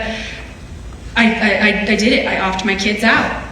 I don't opt them out anymore because I'm an advocate for parents and also teachers. So I talk to the teachers, I ask them questions, I ask them numerous things like, what do you think could help with the testing? They're like, I can't teach to the tests because you obviously don't know what's going to be on it, but also we just need the basics and the fundamentals here in the district, because if you look at the literacy rates and the math rates went down this last year, we need to look at that and figure out what we can do to better that. And so that is something we have to have an actual blueprint of what's going on to know how to fix it. And without the actual testing, how are we going to know that? We don't know how our teachers are performing. We don't really know how our kids are performing on that test. And it's a really weird test to get into that. Literally to understand the tests and how they run it. I was at a meeting just last night about it. Some years they test on social studies, sometimes they don't. Sometimes they do a science, sometimes they don't. It's only certain grades that get tested on it. Literally, the things that are in there and how you have to read it, you have to have a master's in statistics. It is that insane. So how is that really justifying what our kids are doing? We also have other ways of tracking kids. It's called NWA. It shows their personal growth. That's what we need to go off of. I know that the other ones are posted all online and everybody sees that, so that's kind of an oddity of like how our district runs. So it makes us look bad, but really our kids are growing. We have a great graduation rate. We also have it's like when they graduate, they have a great program to get into the workforce. So we have all those, and a lot of our kids do really good in college. So our kids are being tested on this standardized testing through Denver that tells us all these things that we need to work on, and we are in a turnover right now with intermediate. If we don't fix it, they will take over, but it's not necessarily a scary thing because they're not going to come down here and fire everybody and move everybody down here. They're just going to give us tools to try to help us. Time.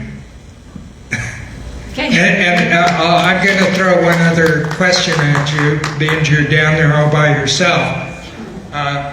What would happen to the tiger sharks if the pool goes away?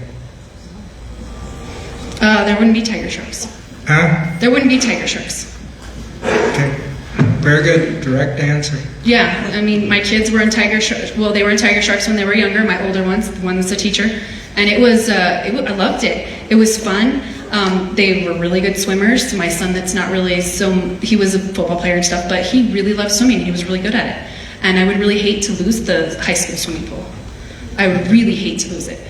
And the public pool that hosts all those meets during the summer.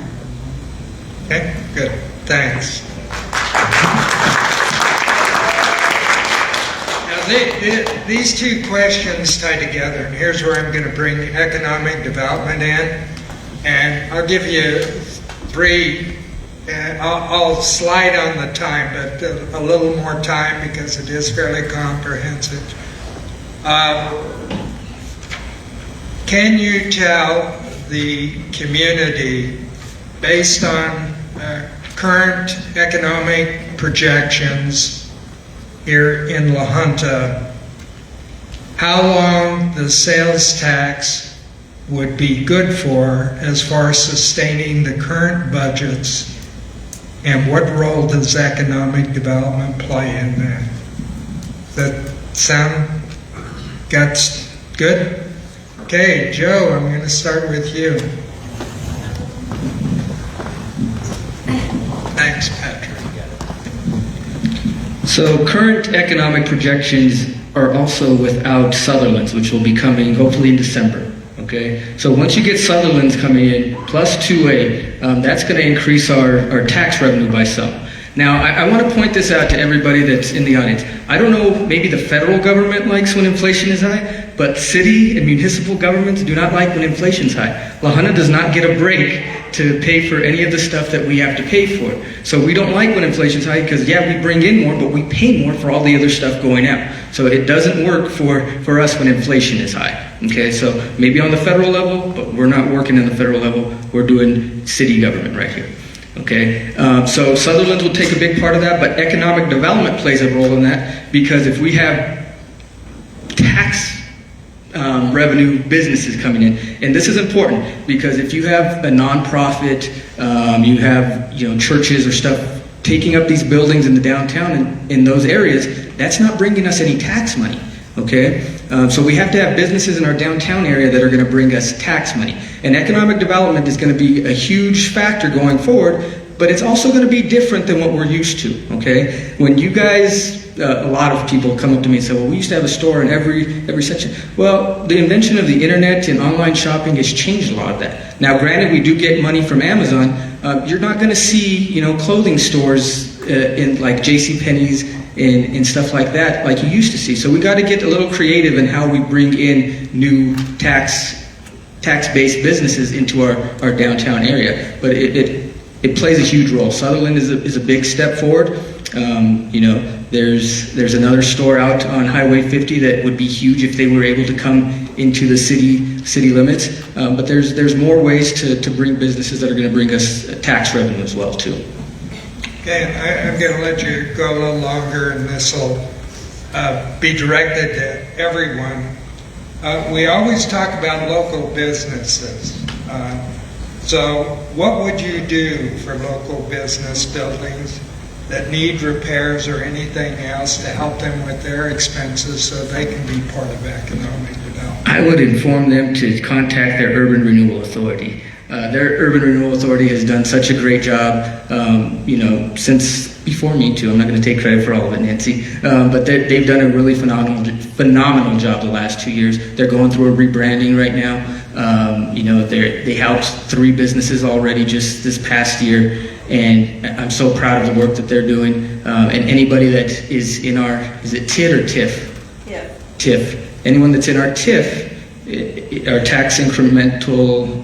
I thought it was tax increment financing. Okay, Rick always says district, but if you're in that district or financing group, you can go to Urban Renewal and they can help you out with different types of funding for your business. If it involves blight or safety, Urban Renewal can help you either through a grant or a loan. So, and it's a low interest loan too. So that's what I would tell a new business coming in, or an existing business. Yep. Okay. I'll repeat the question for those who may not have heard when I cut in on Joe. Pardon? Who's next? You'll be next, Ed. But the question is, based on current economic projections, how long is 2A good for, or the revenues good for, before budgets would have to be changed? So how do you sustain the current budget based on economic projections? What role does economic development play? And what would you do for existing businesses as far as addressing expenses, building repairs so that they can participate in economic development? Okay, Ed. Me? Dear. I disagree that inflation does not help out the local community. We've had inflation. We've never had a tax increase in sales tax for 42 years. If it ain't broke, don't fix it. That's the plain and simple truth of it. We've also got NIBCO back then. That was a good business, had 300 employees. And also we had the canning factory, at least 150, plus it was significant during the canning period. And the Santa Fe Railway had general offices here. We were doing great. So inflationary costs and tax increases our tax base, and we've got 42 years to show the proof that it has been happening. Also on,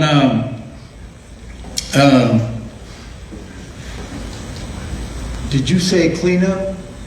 No, we're on to how long would the new sales tax, if passed, sustain the current budget based on current economics?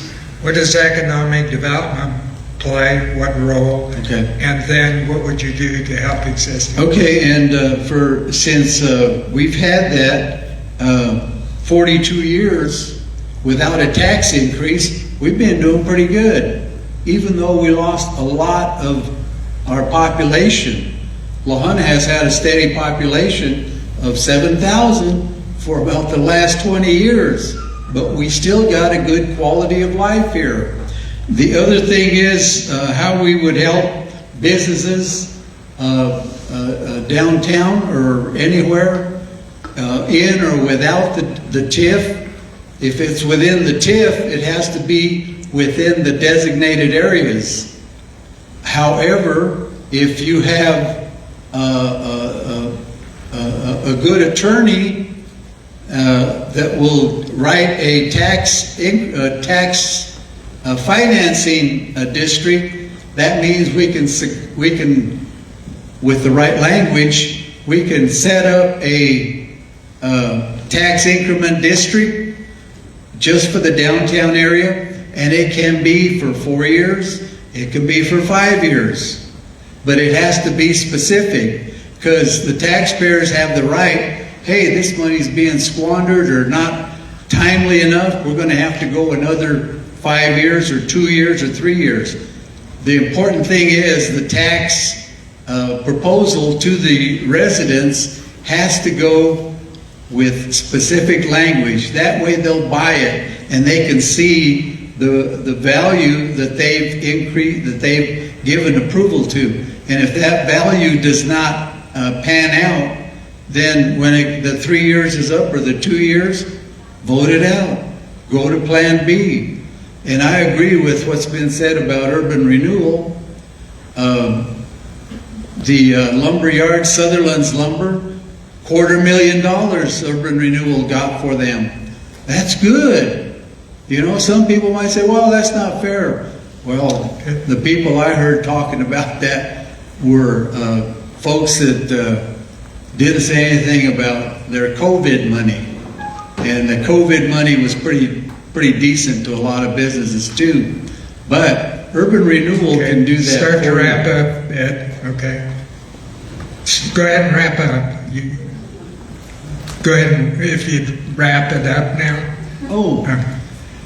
So in effect, the inflationary trend has lasted for 42 years. I don't know how it's going to be any different now, but I think the 1% would be a good time to bring it up. when we get more information on this Fart Valley conduit, because there's going to be a lot of change coming there, and we have to hook up to that, and I'm not sure what it's going to do to our water treatment plant. Some people say, well, maybe it will last, maybe it won't, but it'll be reduced significantly. Time. Thank you. Okay, so this kind of goes back to my opening talking about. I don't know how long the 1% is going to take us into the future, and that's what I worry about, because once we ask for this 1%, then where do we go? I was hoping Joe was going to tell us how long it was going to take us in our future, because maybe I'd get a little better feeling about it, but I don't know. And that is a scary thought, because with inflation continuing to grow, with not knowing where our utilities are going to go, we are basically at the top of the sales tax percentage. I mean, we already are going, if we pass that, which I think we have to at this point, and I think a lot of people feel that way, we are going to be more than Pueblo, we are going to be more than Colorado Springs. How do we attract business when we have higher sales tax than the bigger cities? And how do we talk our citizens into staying and shopping locally if they're paying more? So I'd love to know the answer to that question, and I'm sure I'm going to get an answer to it, and maybe I'll feel better about it, but maybe I won't. Now, as far as our downtown businesses, I don't believe just going to urban renewal is the answer. When I was the mayor of La Junta, we became a Main Street. We had always been an affiliate. We worked really hard. It's a lot of work, but we became a candidate. And when we became a candidate of the Main Street, we were like one of, I think, out of all the cities in Colorado, there's only about 100 of us. So there's not a lot of Main Streets, but it opens up, like I said, money and technology. So a grant came around in my second term that helped downtown businesses. And so someone who had a 100-year-old building and needed $70,000 to put a roof on that building, and the insurance company keeps coming back and saying, we're not going to help you because you have a 100-year-old building with an old roof. That business owner cannot invest $70,000 into the roof and hope to keep his business open. So we applied for the Main Street grant. We had 8 people with downtown buildings apply. 6 of those people, it was a really hard application process. They had to jump through a lot of hoops. They had to promise things like their building was going to have retail or someone occupying that building if we helped them. And we brought in over $400,000 to help 6 building owners in our downtown to put on new roofs, to put facades, new doors, windows, things that those business owners could not afford. And then urban renewal did kick in because there was a small match for each. Well, it wasn't small, because if you were getting $100,000, your match was going to be about $10,000. But we went to urban renewal and they put the funds up to pay those matches. So the building owners of 6 of our buildings in the downtown area got a new roof. Fox Theater got a new roof. Mackenzie Building got a new roof. Facades, windows, doors, all the things that would, one of the big things was we wanted them to be more energy efficient. So all of the things that they had to put in made their buildings more efficient. And then once they had only a certain amount of time to get their estimates, to get the work done, which is difficult in La Junta, but they did it. They occupied the buildings. And now they've come back to tell the city, how are we working to save utilities? How is my new roof helping us out? I'm not having to put buckets on the second floor because it's leaking every time it rains really hard. So those are the types of things. You have to step outside the box. And sometimes it doesn't start with the repair of the buildings. Sometimes it starts with something like becoming a Main Street and working with technical help and waiting for grants to come around. And then if you were not a Main Street, you were not eligible for these grants. But we were a Main Street and we got there. That's just one. We've now become a creative district. Now need to start wrapping. Okay, start wrapping. We have become a creative district, and that has a lot of the advantages and extras that we got through the Main Street. So I'm really thrilled to see what comes through on the creative district side. Thank you. Thank you.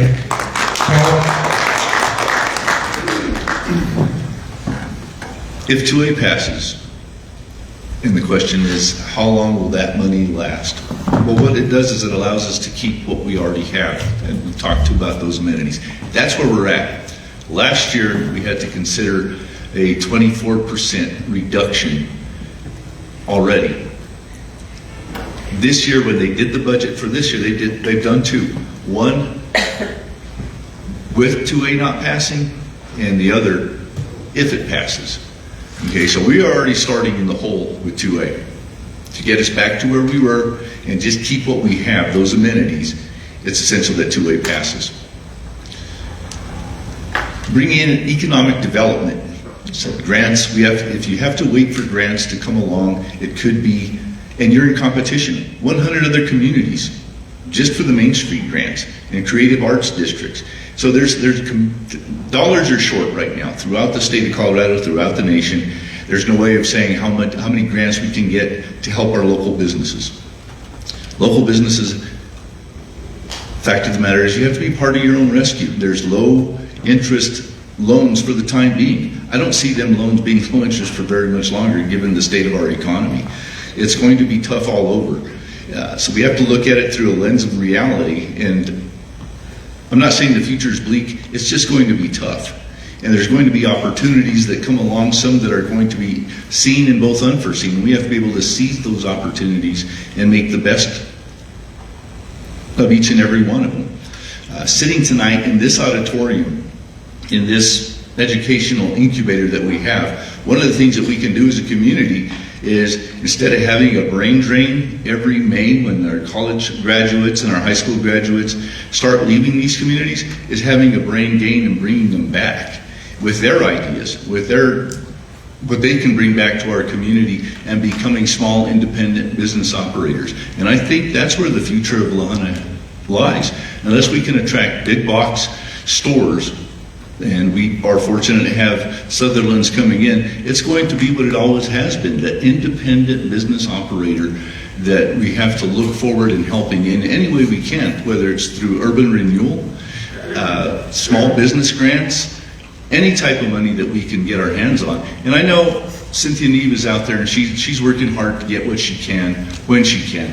And watching her work the room for Rural Philanthropy Days, she does an amazing job.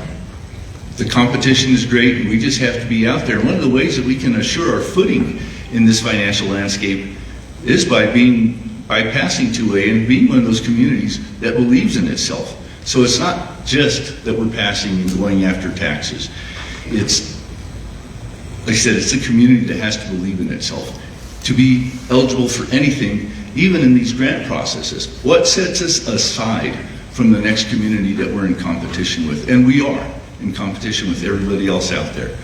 And it's going to be a tough road. Like I said, there's an air of optimism, but you have to have a dose of realism in there too. So we're just going to have to fight, like a rural community always has to, for whatever we can get. Chandra?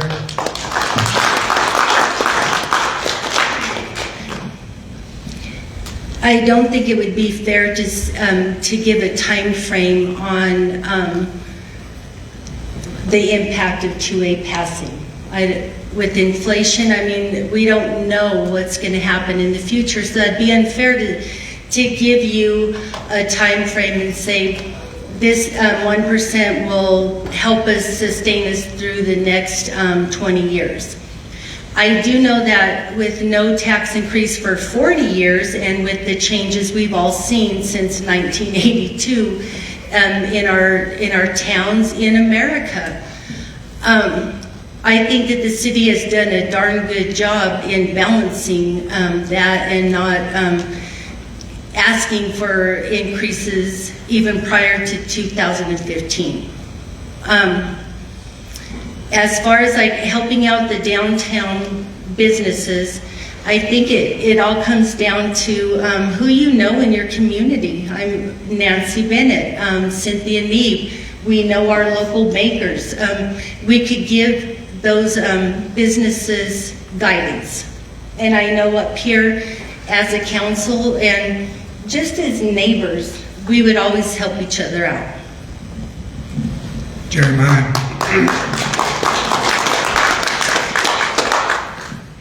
So like Chandra said, if anybody could tell me, you know, how long the tax increase, you know, would sustain us, I'd also ask for the Powerball numbers. Because you don't know, and that all depends on our economic development. What is generating this 1%, the money that we're getting? It's our businesses. By the sales tax. If we don't have businesses, 1% sales tax increase isn't going to do anything for us. Plain and simple. You know, and a lot of it, especially in the downtown area, we got to look out for our current business. Any business that we have in La Junta, we got to look out for them. We got to, you know, help them. Maybe it's education. You know, help them find ways that they can keep going. Yes, new business, Sutherland's. You know, it's nice to have new business, but we can't be bringing in new businesses to replace a business that we've lost, because then we're in the exact same spot that we're at. So I think we really need to focus, you know, on our current business. You know, help, you know, ways that we can preserve buildings. La Junta is old in the downtown area, but preservation of our current business, as well as bringing in new, because like I said, it does us no good to bring in new business if we lose the businesses we got. Good, thank you. Maureen? Jeremiah, we're mature, not old. I wasn't born when Wait. I was sales tax. Yep. All right. I echo. If I had the answer to this question, I would have just won the Nobel Prize in economics. The question is huge. I think about the impact of interest rates on housing. I mean, that's one factor that what happens to that is going to change what is possible in our community for housing stock, and housing is going to be such a huge factor in businesses coming here and staying here, and what our workforce and housing force looks like.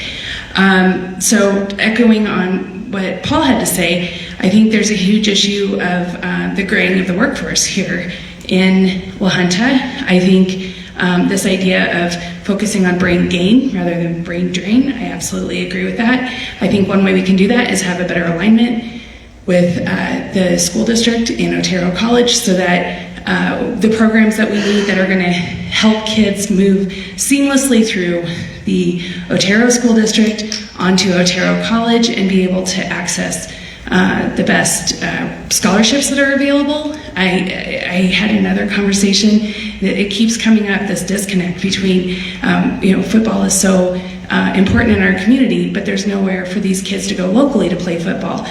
Soccer, we have huge soccer programs, and probably 70 or 80 kids come to Otero College to play soccer, but we don't have a pathway for local kids. So I'm really excited that you said you're a soccer coach. I put you on my list to talk to. So I think we need to align pathways that aren't necessarily obvious. Like soccer for economic development doesn't sound obvious, but I think it makes a lot of sense for the future of our valley and our town. And then a nugget that I feel like we've tapped into as local business owners, local banks have a huge incentive to have businesses here succeed, and I have found the wealth of knowledge and the desire to help business owners huge in this community. So I just want to give a shout out that I don't think going to the city council to say, how do you help our business, is always the answer. I think we have a lot of experts on economic development that are stationed around our town and our banks who have a lot of incentive to see us all succeed.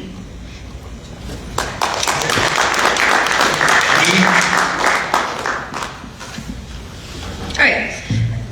I know I did this before, but could you repeat exactly what the question is? I don't want to babble. Exactly.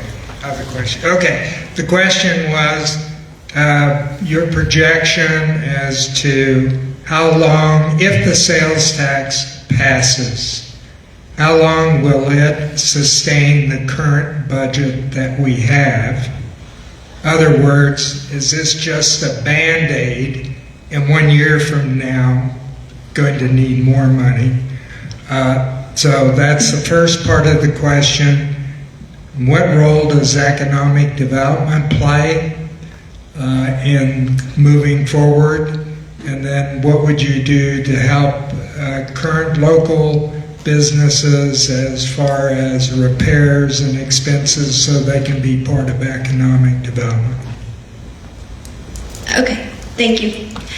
So I can only echo what everyone else has said before. We don't really know how long that would be sustained, but I have been talking to people about 2A because we have our committee, and I have always said that passing 2A and making La Junta go from surviving to thriving is a multi-pronged attack, really. It's first we need to pass 2A, and then we do have to look at our economic development.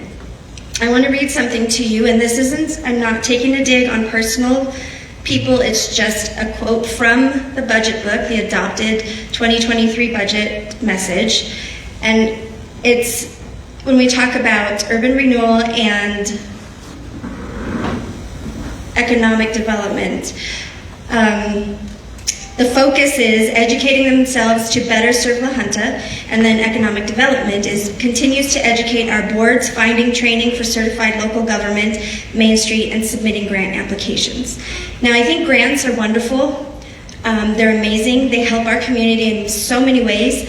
But one of the things that I find difficult to understand is with these grants, like with the Brick and Tile Park, and we have these amenities, but we don't have it in the budget. We don't have the revenue in the budget to have the employees to maintain them. So then what? We're going to end up with another tennis court that's been like the eyesore for how many decades now? So I think that we do really need to focus on economic development. Where are the new jobs? Where are the new businesses that come in? How are we trying to go out and do that? I know before when a former economic development, is it a director? They brought in Taco Bell. That was almost 30 jobs. Like, where are those opportunities? I'd like to see more focus in that because it's all connected. So if we don't have these amenities, we don't have a way to take care of what we already have, then we can't recruit teachers, healthcare workers, and city employees, or then people will start to move. And then that affects our schools. Property values go down.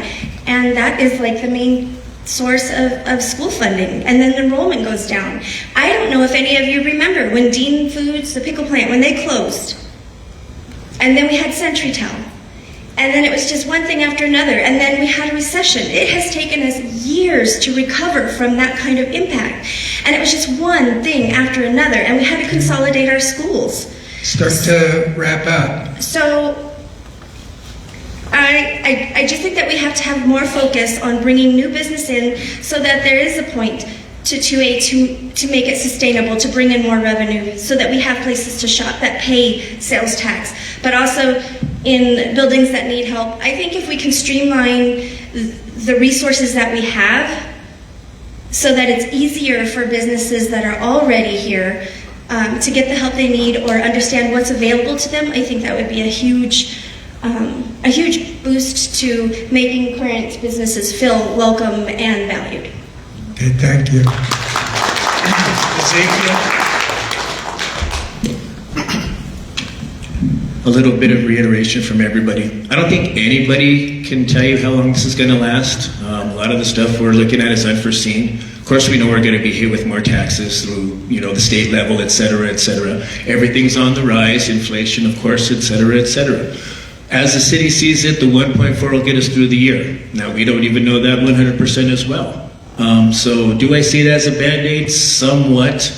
Am I for it? Yes. Yes, we do need it, but that's not saying that they're not going to come back and try and run it again. Like I said, everything's more expensive. The city runs into more money than it needs to uphold its infrastructure. The things that we seriously kind of take for granted some of the times that we don't even know are there. It takes a lot of money to run. So, do I see that particular idea being a solvent? No, but I feel it's necessary for the time being in order to maintain things in the way that they are, in order to help progress things later on. If we fall behind, it takes more money to get things reiterated than it takes to maintain them. So say we lose the swimming pool for a year. How much money is it going to take to revamp that city pool, to bring it up to code, to bring, all the stuff up there? It takes more money to do that. So if we can leave things the way that they are, kind of set our minds to focusing on now and the future, let's put things into place so maybe this doesn't happen again. As for economic development, yeah, we are a Main Street. I personally have worked so hard for the Art and Creative District downtown, so I'm hoping that's providing a lot of extra support and a lot of maybe extra grant money and opportunities for La Junta to thrive and get some of the stuff that it actually needs. For small businesses, Cynthia does a wonderful job. There's a lot of people that do wonderful jobs, working with us and trying to get small businesses off the ground, trying to get them the help that they need. I know in some instances there are some Chamber of Commerce grants. I don't know if they do that here. There's SBA, Small Business Association of Colorado. There's a lot of funding. There's a lot of information out there, but you do have to take it upon yourself, like Paul says. You have to start the process yourself. You have to go out and look for the help. It's out there for you. If you go out and look for it and are directed in the right direction, you can find the help that you need as a small business in the economic development. Thank you. Hand the mic down to Patrick. What I'm going to do now is I'm going to ask Patrick a question and Stacy related to the offices they're running for. And then we're going to start back through with a wrap-up on your part. And one of the things to think about, and that I have a question here, to kind of integrate into your final comments is a question: what in the last year have you done for your community? Something more than holding office. And the reason for that is we're lucky. We've got people who run for office typically are the busiest people out there because they're involved in a lot of different things, and you're a testament to that. So if you could wrap that up into your closing, I'd appreciate it. So with that, Patrick, your question is, with utility board, a lot of times people don't know what's going on with utility board, especially during this time when our media is constrained, or it's been contracted severely in years past. The question is, describe how you approach collaboration, decision-making, and especially how would you communicate that to the community? I'm sorry, can you just repeat the very last piece that you just said? And how would you communicate your decisions to the community? Okay. Sure. I think in terms of the collaboration and working as a team, that's something that I have a lot in my background just through team sports, being on multiple organizations and teams and working with a lot of people and understanding the importance of communication in a way that's not just speaking words, but also understanding what it is that's being asked of you, and also speaking in a way that communicating to understand, to be understood, rather. And I think that one of the methods that we use very often is having a collaborative team that brings up the questions and then actually reiterates that across the organization. And you kind of brought up some of the difficulties that we have with restraints in terms of like the social media, or not social media, but maybe media in general. And I think that there are a lot of ways of getting around that. If you look at certain marketing tactics of making sure that you're putting it through multiple channels to make sure that the people that need to be hearing these messages, you're hitting as many of those channels as possible.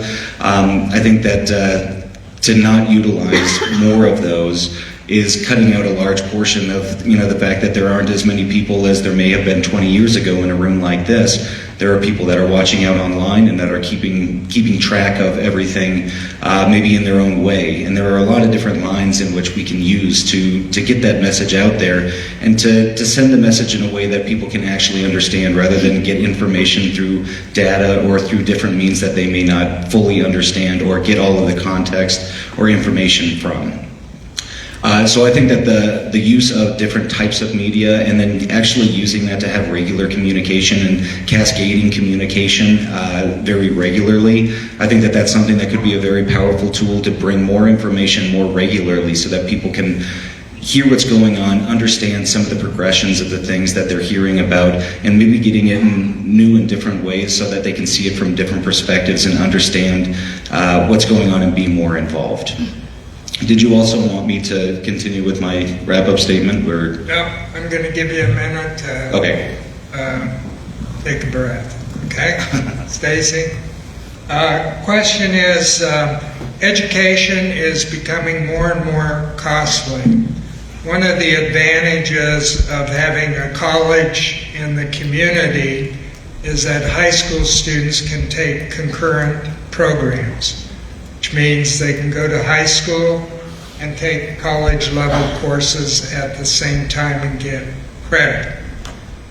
What would you do to increase the number of students in the La Junta School District who would be taking concurrent education?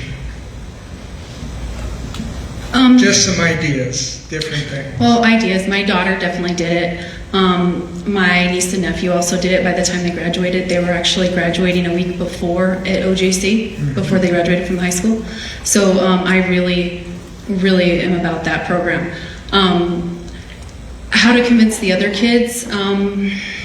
It's kind of hard because a lot of them don't think that they're good enough. We do have low rates of literacy, so it's really scary. I went to OJC for a couple years while I was managing at Walmart, which was really hard, and then I had babies again and had to put it on the back burner. I didn't graduate from La Junta High School. I graduated from OJC with their GED program, and I got credits for it.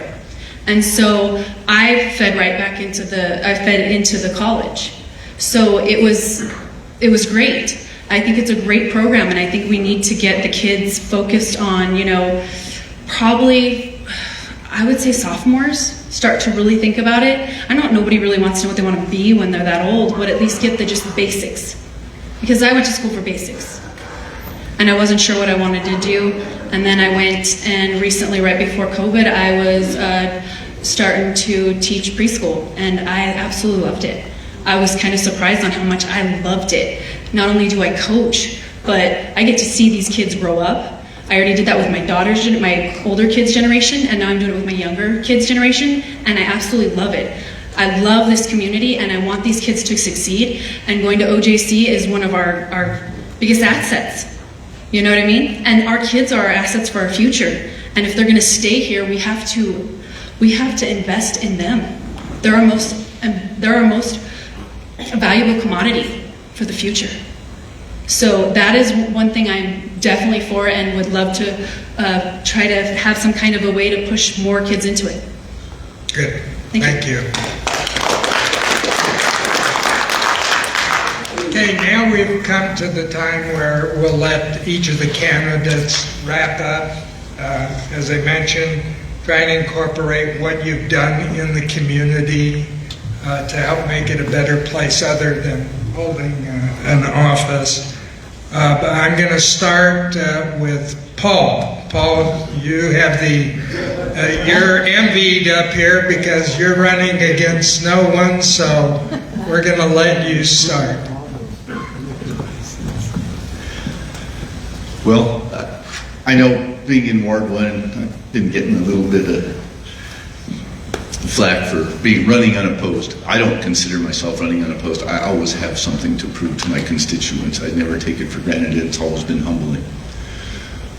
When COVID hit, it provided me an opportunity, yes, an opportunity, to become a better version of myself. and working with a fantastic group of individuals through the Southeast Promotora Network and Project Protect. And up until today, I've helped with delivering food and helping those experiencing food insecurities from Pueblo to Lamar, and to assist especially our agricultural workers.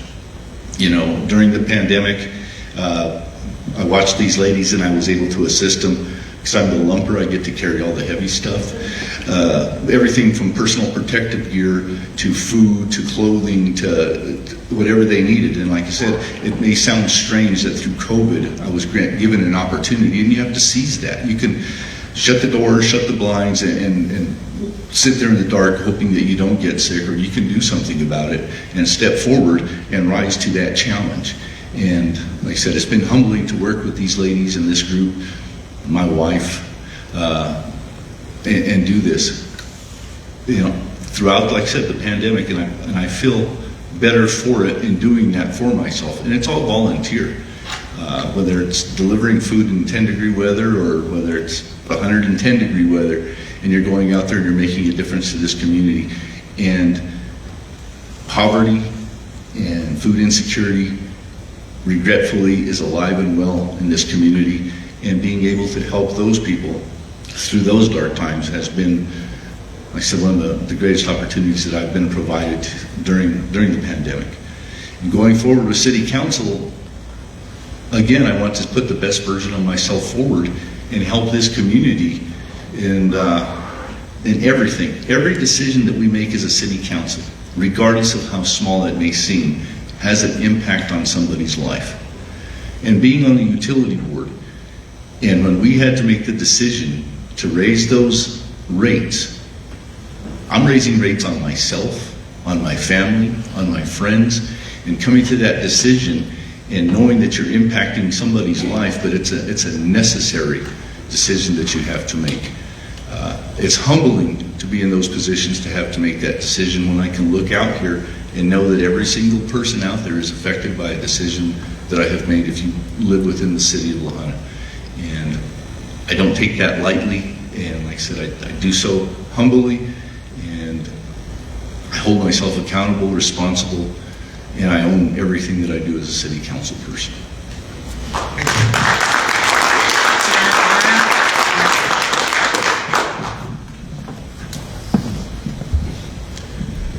All right, where to start after that?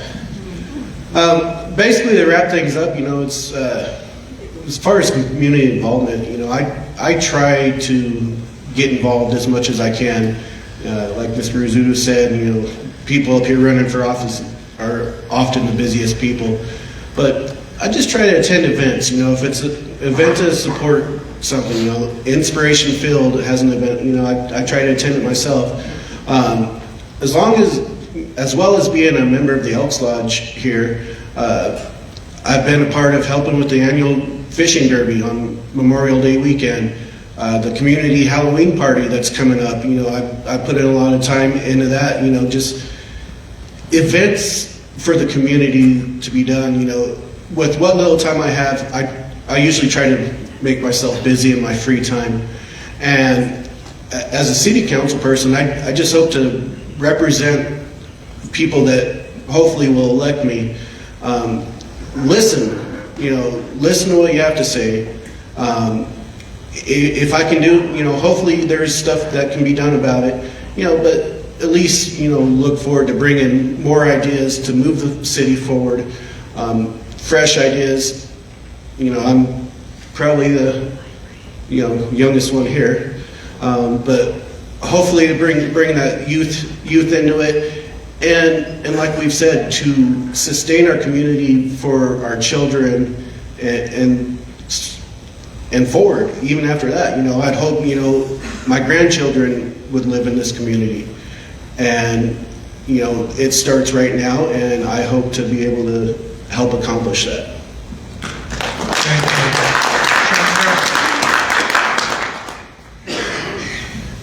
As I had said before, I was reluctant to even run again, but had some really good conversations with the one that is leading our town right now. And so you can't just talk the talk, you have to walk the walk. So I was like, yep, I'm gonna throw my hat back in the ring there and give it a go, because again, there is a lot of work that still needs to be done. As far as being out in the community, I've always been very active in the community. I've been a volunteer in various aspects for like 25 plus years. This past year, probably a year and a half, I can say I've been so busy with, I've got a grandchild that's, he's a freshman this year, and he's into every sport and that you can imagine, so following him, and our La Junta Tigers, our local school here, and all their sports. But have been super busy with city council, as was the expectation, taking classes on CML. We worked with other local councils in neighboring towns, helping with the cleanup. And even though I may not be a part of that day because of a conflict, I guarantee that my husband and I are out there finding some other place to clean up and to give, back to the community. I just want to thank all who have voted for me and believed in me, and I appreciate it, and humbly will continue to fight the good fight and do the hard work.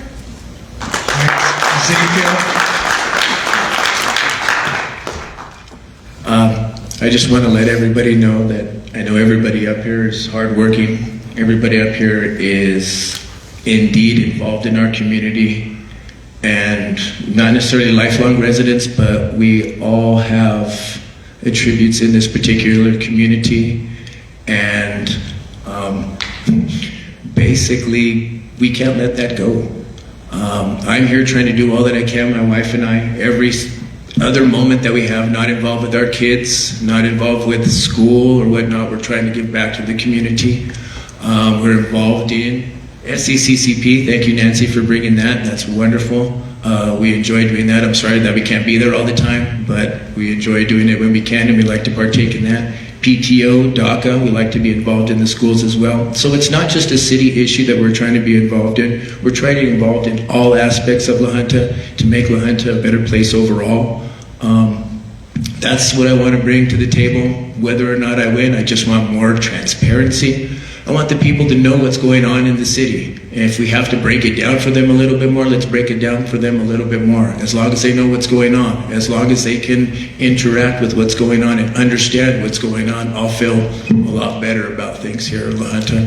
So as a constituent and as a person who is running for city council, 2A all day, unfortunately, we need it. And let's do the right thing for La Junta.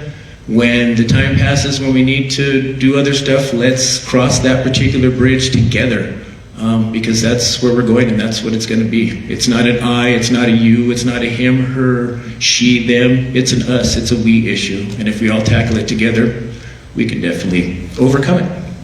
Thanks.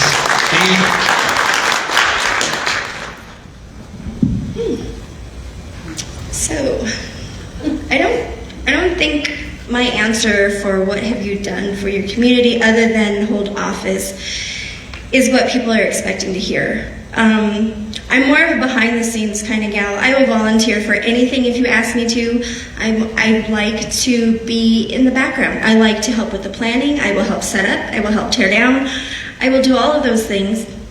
But I also don't necessarily feel that I need to, if you're looking for somebody that's going to post stuff that look what I've done or where I am visibly in that way, I'm not really your gal. My husband is the extrovert. That's the one that does all that. But I think that, and I don't know if that's the spirit of the question, but saying like other than hold office, I said earlier that I take that very seriously. We do this for free. There is no real training until you become elected. And then there's professional development. And then the amount of time that you spend can be another full-time job. I know my husband, sometimes he gets irritated, but I'm devoted. And if I stay up and have to read to understand the legislation that we're going to be looking at, how is it going to impact not just the school district or our town or even just in the county, those are the things that I spend time on. And it's hours. And then there are some who will show up for the meeting and maybe they have read the agenda the night before. Like, it really is, it's volunteer, and it's how much you can devote to it and how much you're willing to put into it. And I put my everything into anything that I sign up to do. And I'm gonna read my wrap up because, like I said before, I will just be obnoxious and go on and on. Give me just a second. But I wanted to make sure that I pointed out, because we're still talking about 2A.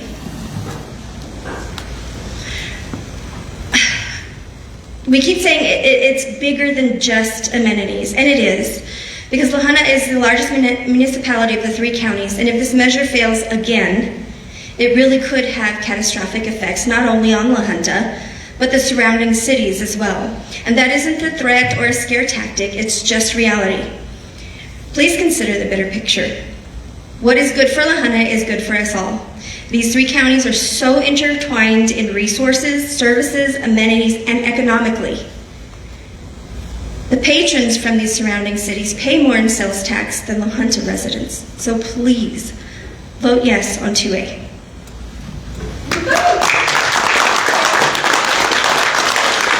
Maureen? Thanks. First, I want to say I really admire both Zeke and Dee, and I think Ward 3 is where it's at. So thank you guys. I feel like the west side of the city is represented well. So thanks.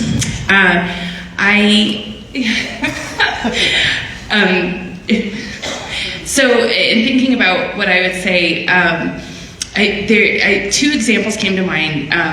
One is I served on the committee for the Rural Philanthropy Days, and Rural Philanthropy Days brings 80 funders to focus on the needs of southeast rural Colorado, and I am delighted with how the conference turned out in September. It was a lot of work. We started working literally weekly from January on, and I'm really proud of what we did, and it took the whole community, and I'm excited about how the results of that. And then my second, a more hands-on example is the science faculty here at Otero College had a trails program that brought in about 25 other teachers from around the country, and one of the barriers they were having is where they were going to house them while they were here on the cheap. And I said, oh, well, last year I was really frustrated because I saw all the bedding being thrown away by my students when they left the country.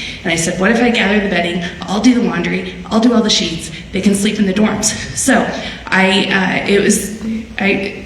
you're supposed to laugh. I'm using laundry as my example. So I think that where these 2 examples are connected is I care very much about La Junta putting its best foot forward, and that other people see us as a community that is deserving of good things and deserves to have people be here and invest in La Junta, and that's why I love so very much that this is where I now call home. Let's see, in summary, I am all about finding more alignment and figure out ways to collaborate with schools, festivals, tourism, decide what we want to be and get there in a big picture all together. It's not about the city council figuring out where we're going. I think it's about our whole community working together.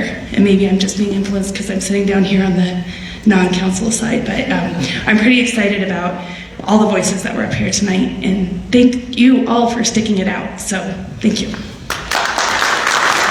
Patrick?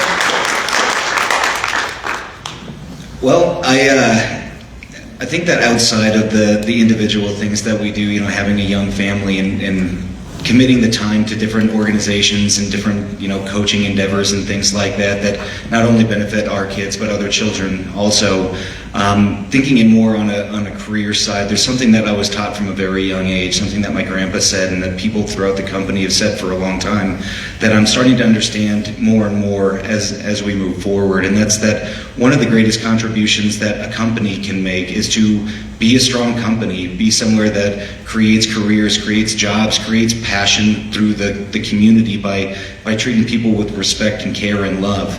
And those are the types of things that I think that I personally do really well, and that ring through the company with incredible people that we work for or that we work with, and people within this community that care deeply about those things and want those things to progress.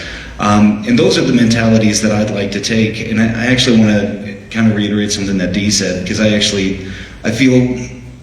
feel really excited to be able to contribute back to the community through holding an office and through doing something that, you know, feels like maybe an obligation or a call to action to contribute back to the community by holding an office through volunteer, and that's something that I'm really excited about, and I hope to be able to be successful at that, so that I can bring some of these mentalities into contributing even more to the community and to giving back as much as possible by, you know, kind of being a background person that is helping to bring things along where not a lot of people want to step up in these positions.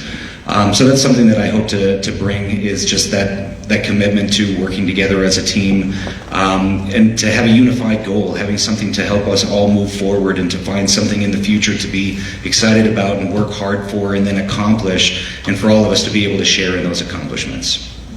Thank you. Stacy? I would like to thank SECO News for this opportunity, and of course, without you, I wouldn't have been able to, you know, do this. So here's the thing. Me and Zeke volunteer a lot. It would be a very long time for us to sit here and go through everything. We're coaches.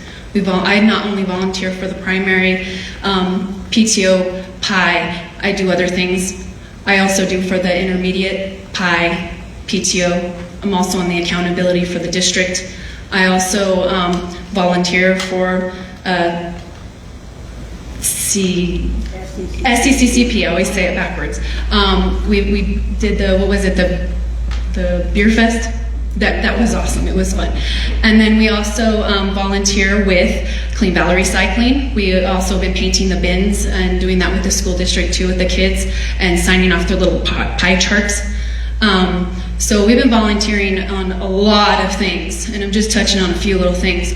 But right now, I'm volunteering for the Lahana Intermediate and Primary Fall Festival, and that's been fun. And we're also doing, PTO is doing at the intermediate, they're doing their fundraisers. So if you know any intermediate kids that have their little brochures, make sure to check out those items that they have, and you can also go online, and you can also directly donate to the school. And make sure it goes to PTO. And then we also have, which Jeffrey helped us start with, What the Fudge and SECO Froyo. We do a Thursday, 2 Thursdays for each school. Once the school gets 2, one for What the Fudge and one for SECO Froyo. It's giving me a tongue twist. We do that twice a month, one for one school, one for the other. So every Thursday, there is a fundraiser going on at those places. Please attend those. Those are very important. Those are small businesses that are giving back to their school districts. And that's rare. So we need to get that, because we don't have a lot of businesses that do that will be willing to just give up that percentage. And it's amazing that they do that. And I think that's where I'm going to end. Good. All right, thank you. Okay. Carol, grab the mic. Still make it across the stage. Joe, we'll start with you. All right. Well, first of all, thank you to Adrian. Thank you to Jim. Thank you for everyone that showed up tonight. Thank you to everyone that's online. You know, like Zeke and Stacy, our list is vast in what we do in our community besides holding office. I always tell my wife, Rome wasn't built in a day, Ange, and she says that's because I wasn't alive back then. So, she has us in so many different things, and if she doesn't have me in something for our community, then our children have it. I have 2 theater kids. They love the theater, arts, all of that stuff. Any play, whether it's picket wire, whether it's children's theater, and now I got one at the high school. Goes by so fast, and that's where she's at now, or she'd be here with us tonight. I love this community. That's not going to stop no matter what happens, okay? So I do spend my time in the community as much as I can. When it comes to being mayor, you're really volunteering more than a regular council person, because in addition to doing the council part of it, you're serving on urban renewal, you're serving on tourism, you're serving on utility board, you're serving on planning commission. And to do this job the right way, it takes a lot of your time. And I'm willing to do that again. I told you I wasn't going to tell you about everything I've done because I didn't do anything. This council did it. And congratulations to all of you for what you've done in 2 years with a lot of distractions, a lot of opposition. You guys have done a lot of good work for your community. So thank you guys for doing that. Thank you for standing with me. Okay. I'm not running against anybody else for mayor. I'm running for La Junta. Okay? I'm not running against them. I'm running for La Junta. That's what I'm going to do for you as mayor, is to run for you, to be there for you, to make sure that we do everything we can to make this a special place. It's a special place right now, but we're on a precipice right here, and it can go one way or the other. I want to make sure we go forward. Okay? I also had the opportunity of doing Action 22 Leadership Academy with Lisa Pantoya and Daniel Horton, who's on our urban renewal. And that's a big deal because it teaches us how to legislate, teaches us how to create our own bills and do things on a state level. I have no aspirations of being a state representative or anything like that, but I want to represent La Junta in southeastern Colorado because, as Rick Klein likes to say, if you don't have a seat at the table, you're on the menu. I don't want us to be on the menu. I want us to be in the driver's seat. I want resources to come past Pueblo into our community to be able to do different things here. So we're not just reliant on one way of making money. I love this community, and I will be here no matter what the outcome is. I would rather lose in two-way pass than to win in two-way fail. So I really hope you guys take it seriously when you're making that vote for two-way. I'm not going to say anything other than go online, City of La Junta, and look at the budget for yourself. The money is the money, all right? The numbers are the numbers. You have to follow those numbers. And we are going to tighten our belts, and I hope inflation doesn't go crazy, but that's where we're at right now. And we didn't get there overnight, and it's going to take us a little bit of time to get out of it, but we will get out of it. We will be better for it. And I thank you all for coming out, and I really hope to earn your vote for this next election. Thank you.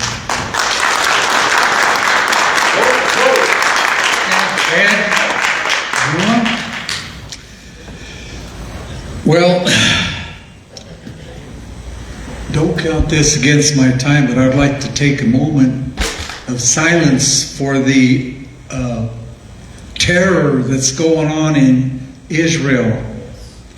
For the Jews that are being oppressed from an infant all the way up to elderly adults. So please just take a moment of silence out of respect for that.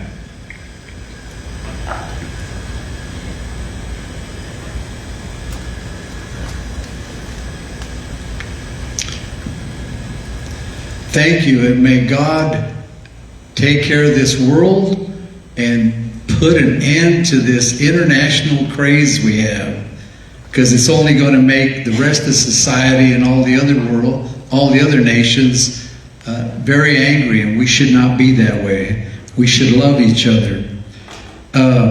Another thing I'd like to bring up, it's only been a week today that I've been putting out yard signs, and please, whoever's stealing my yard signs, I lost 6. That's 1 a day. Those are not cheap. And I'll tell you, I'm asking you, please don't do that. Also, how long will the 1% sales tax last? As they say in Shark Tank, in perpetuity. But don't worry, the council can bring it back up to reduce it back to 3% if it passes. Also, what have I done for the community? After serving 2 years of my 8-year term, I took over Lahana Cares program from Frank McKenzie because he retired. And folks, that is not an easy job. I did not have all the help that Frank had, and Frank had most of his friends from the golf course doing that, and I helped him too. I worked with Frank for a couple of years, but I did that for 3 or 4 years. I forget how many it was, but I'm an old guy. I'm retired, been retired for a long time, and I had to quit because I just could not do it again, and I wasn't getting the cooperation from other people to help me out. I had to pay some high school kids to help me at times. Also, I have 2 elderly neighbors who are, there's just no way in heck that they can clean their sidewalks, and I do that. I've been doing that for them too for over 10 years, and I'm still doing it. The last one I did was the last snow that we had. Also, as the sales tax, my concern is for the people's pocketbook. Let's do this like it was your own money. It is your own money, but do it like you do it at home. If you don't need it and you got to plan for it, because you got all these, the county, for example, they'll start building their jail here November 1st. They'll start razzing it. The school is kicking around an idea of another school. Who knows where that's going to be? The property taxes are going up, and your insurance is going up, and several other things will be going up on top of your utilities. You like to go out to eat. Well, take that 1% and go out to eat. Continue to do that, because our local restaurants appreciate the heck out of that. And I can tell by looking around here that quite a few people haven't missed very many meals, including myself.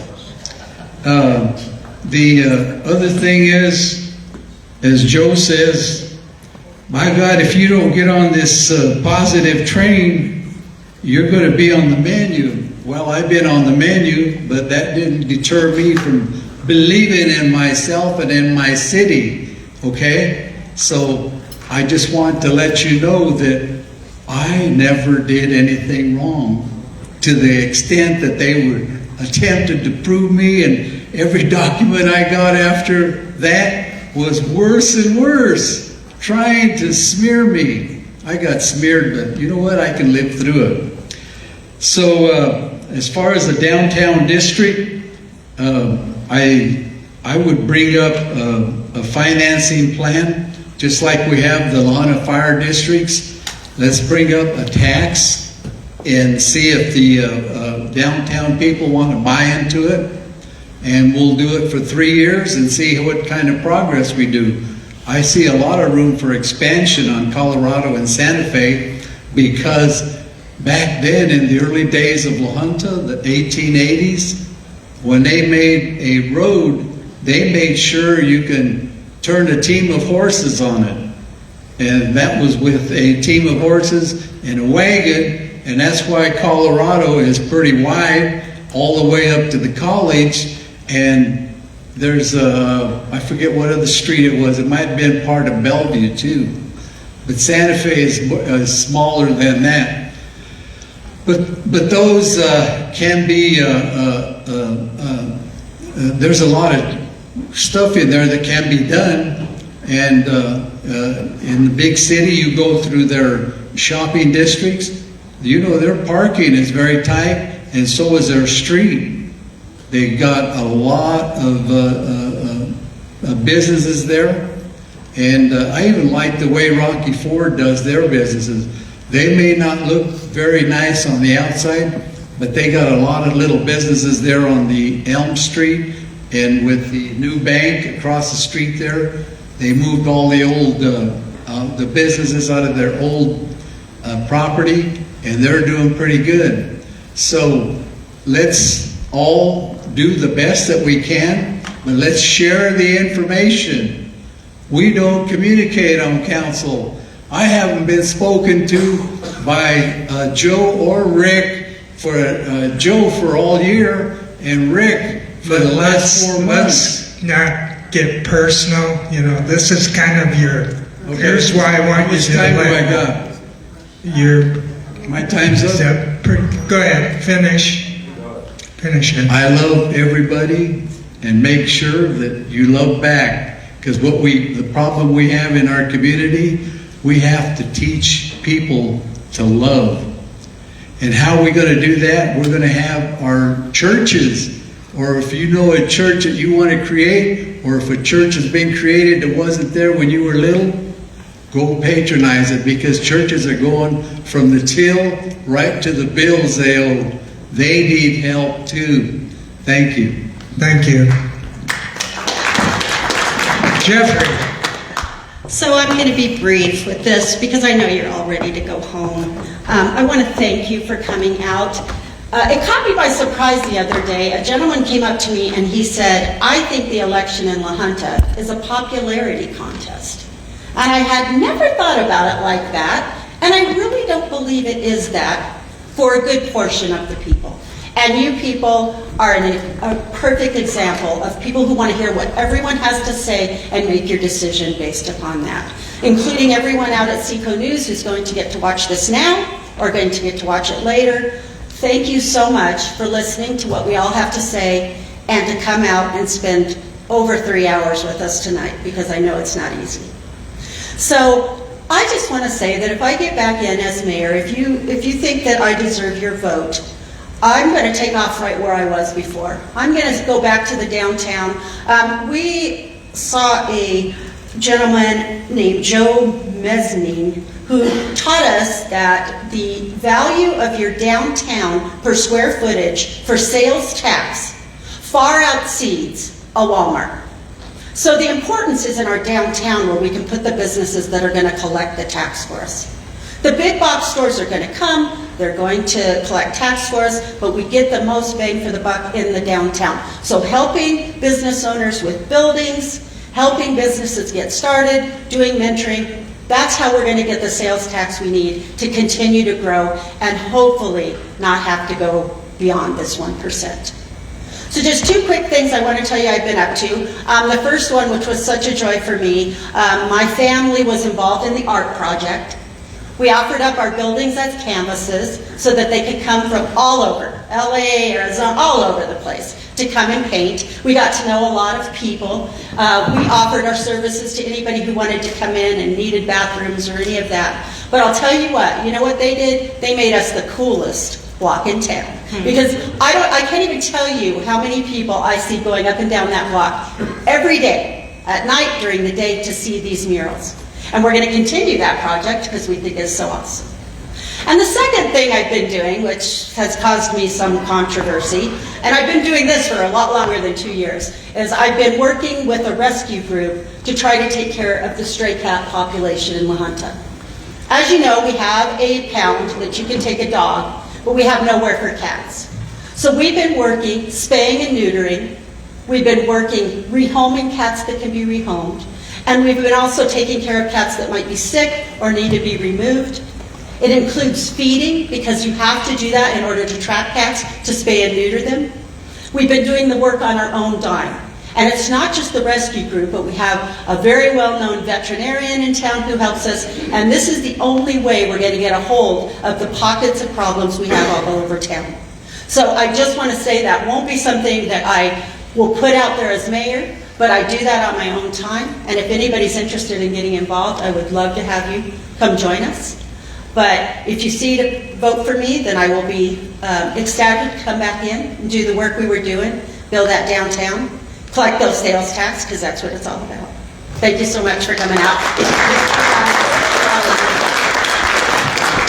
Thank you, Jeffrey. Okay, with that, I don't know what to do with this, Larry, but I'll put it in my pocket and take it home. Sing us a song, Jim. First, I'd like to thank SECO News and Adrian for putting this together. SECO News has really been a linchpin in making sure we could communicate in our community, as well as the newspaper and radio, but they've played a major role.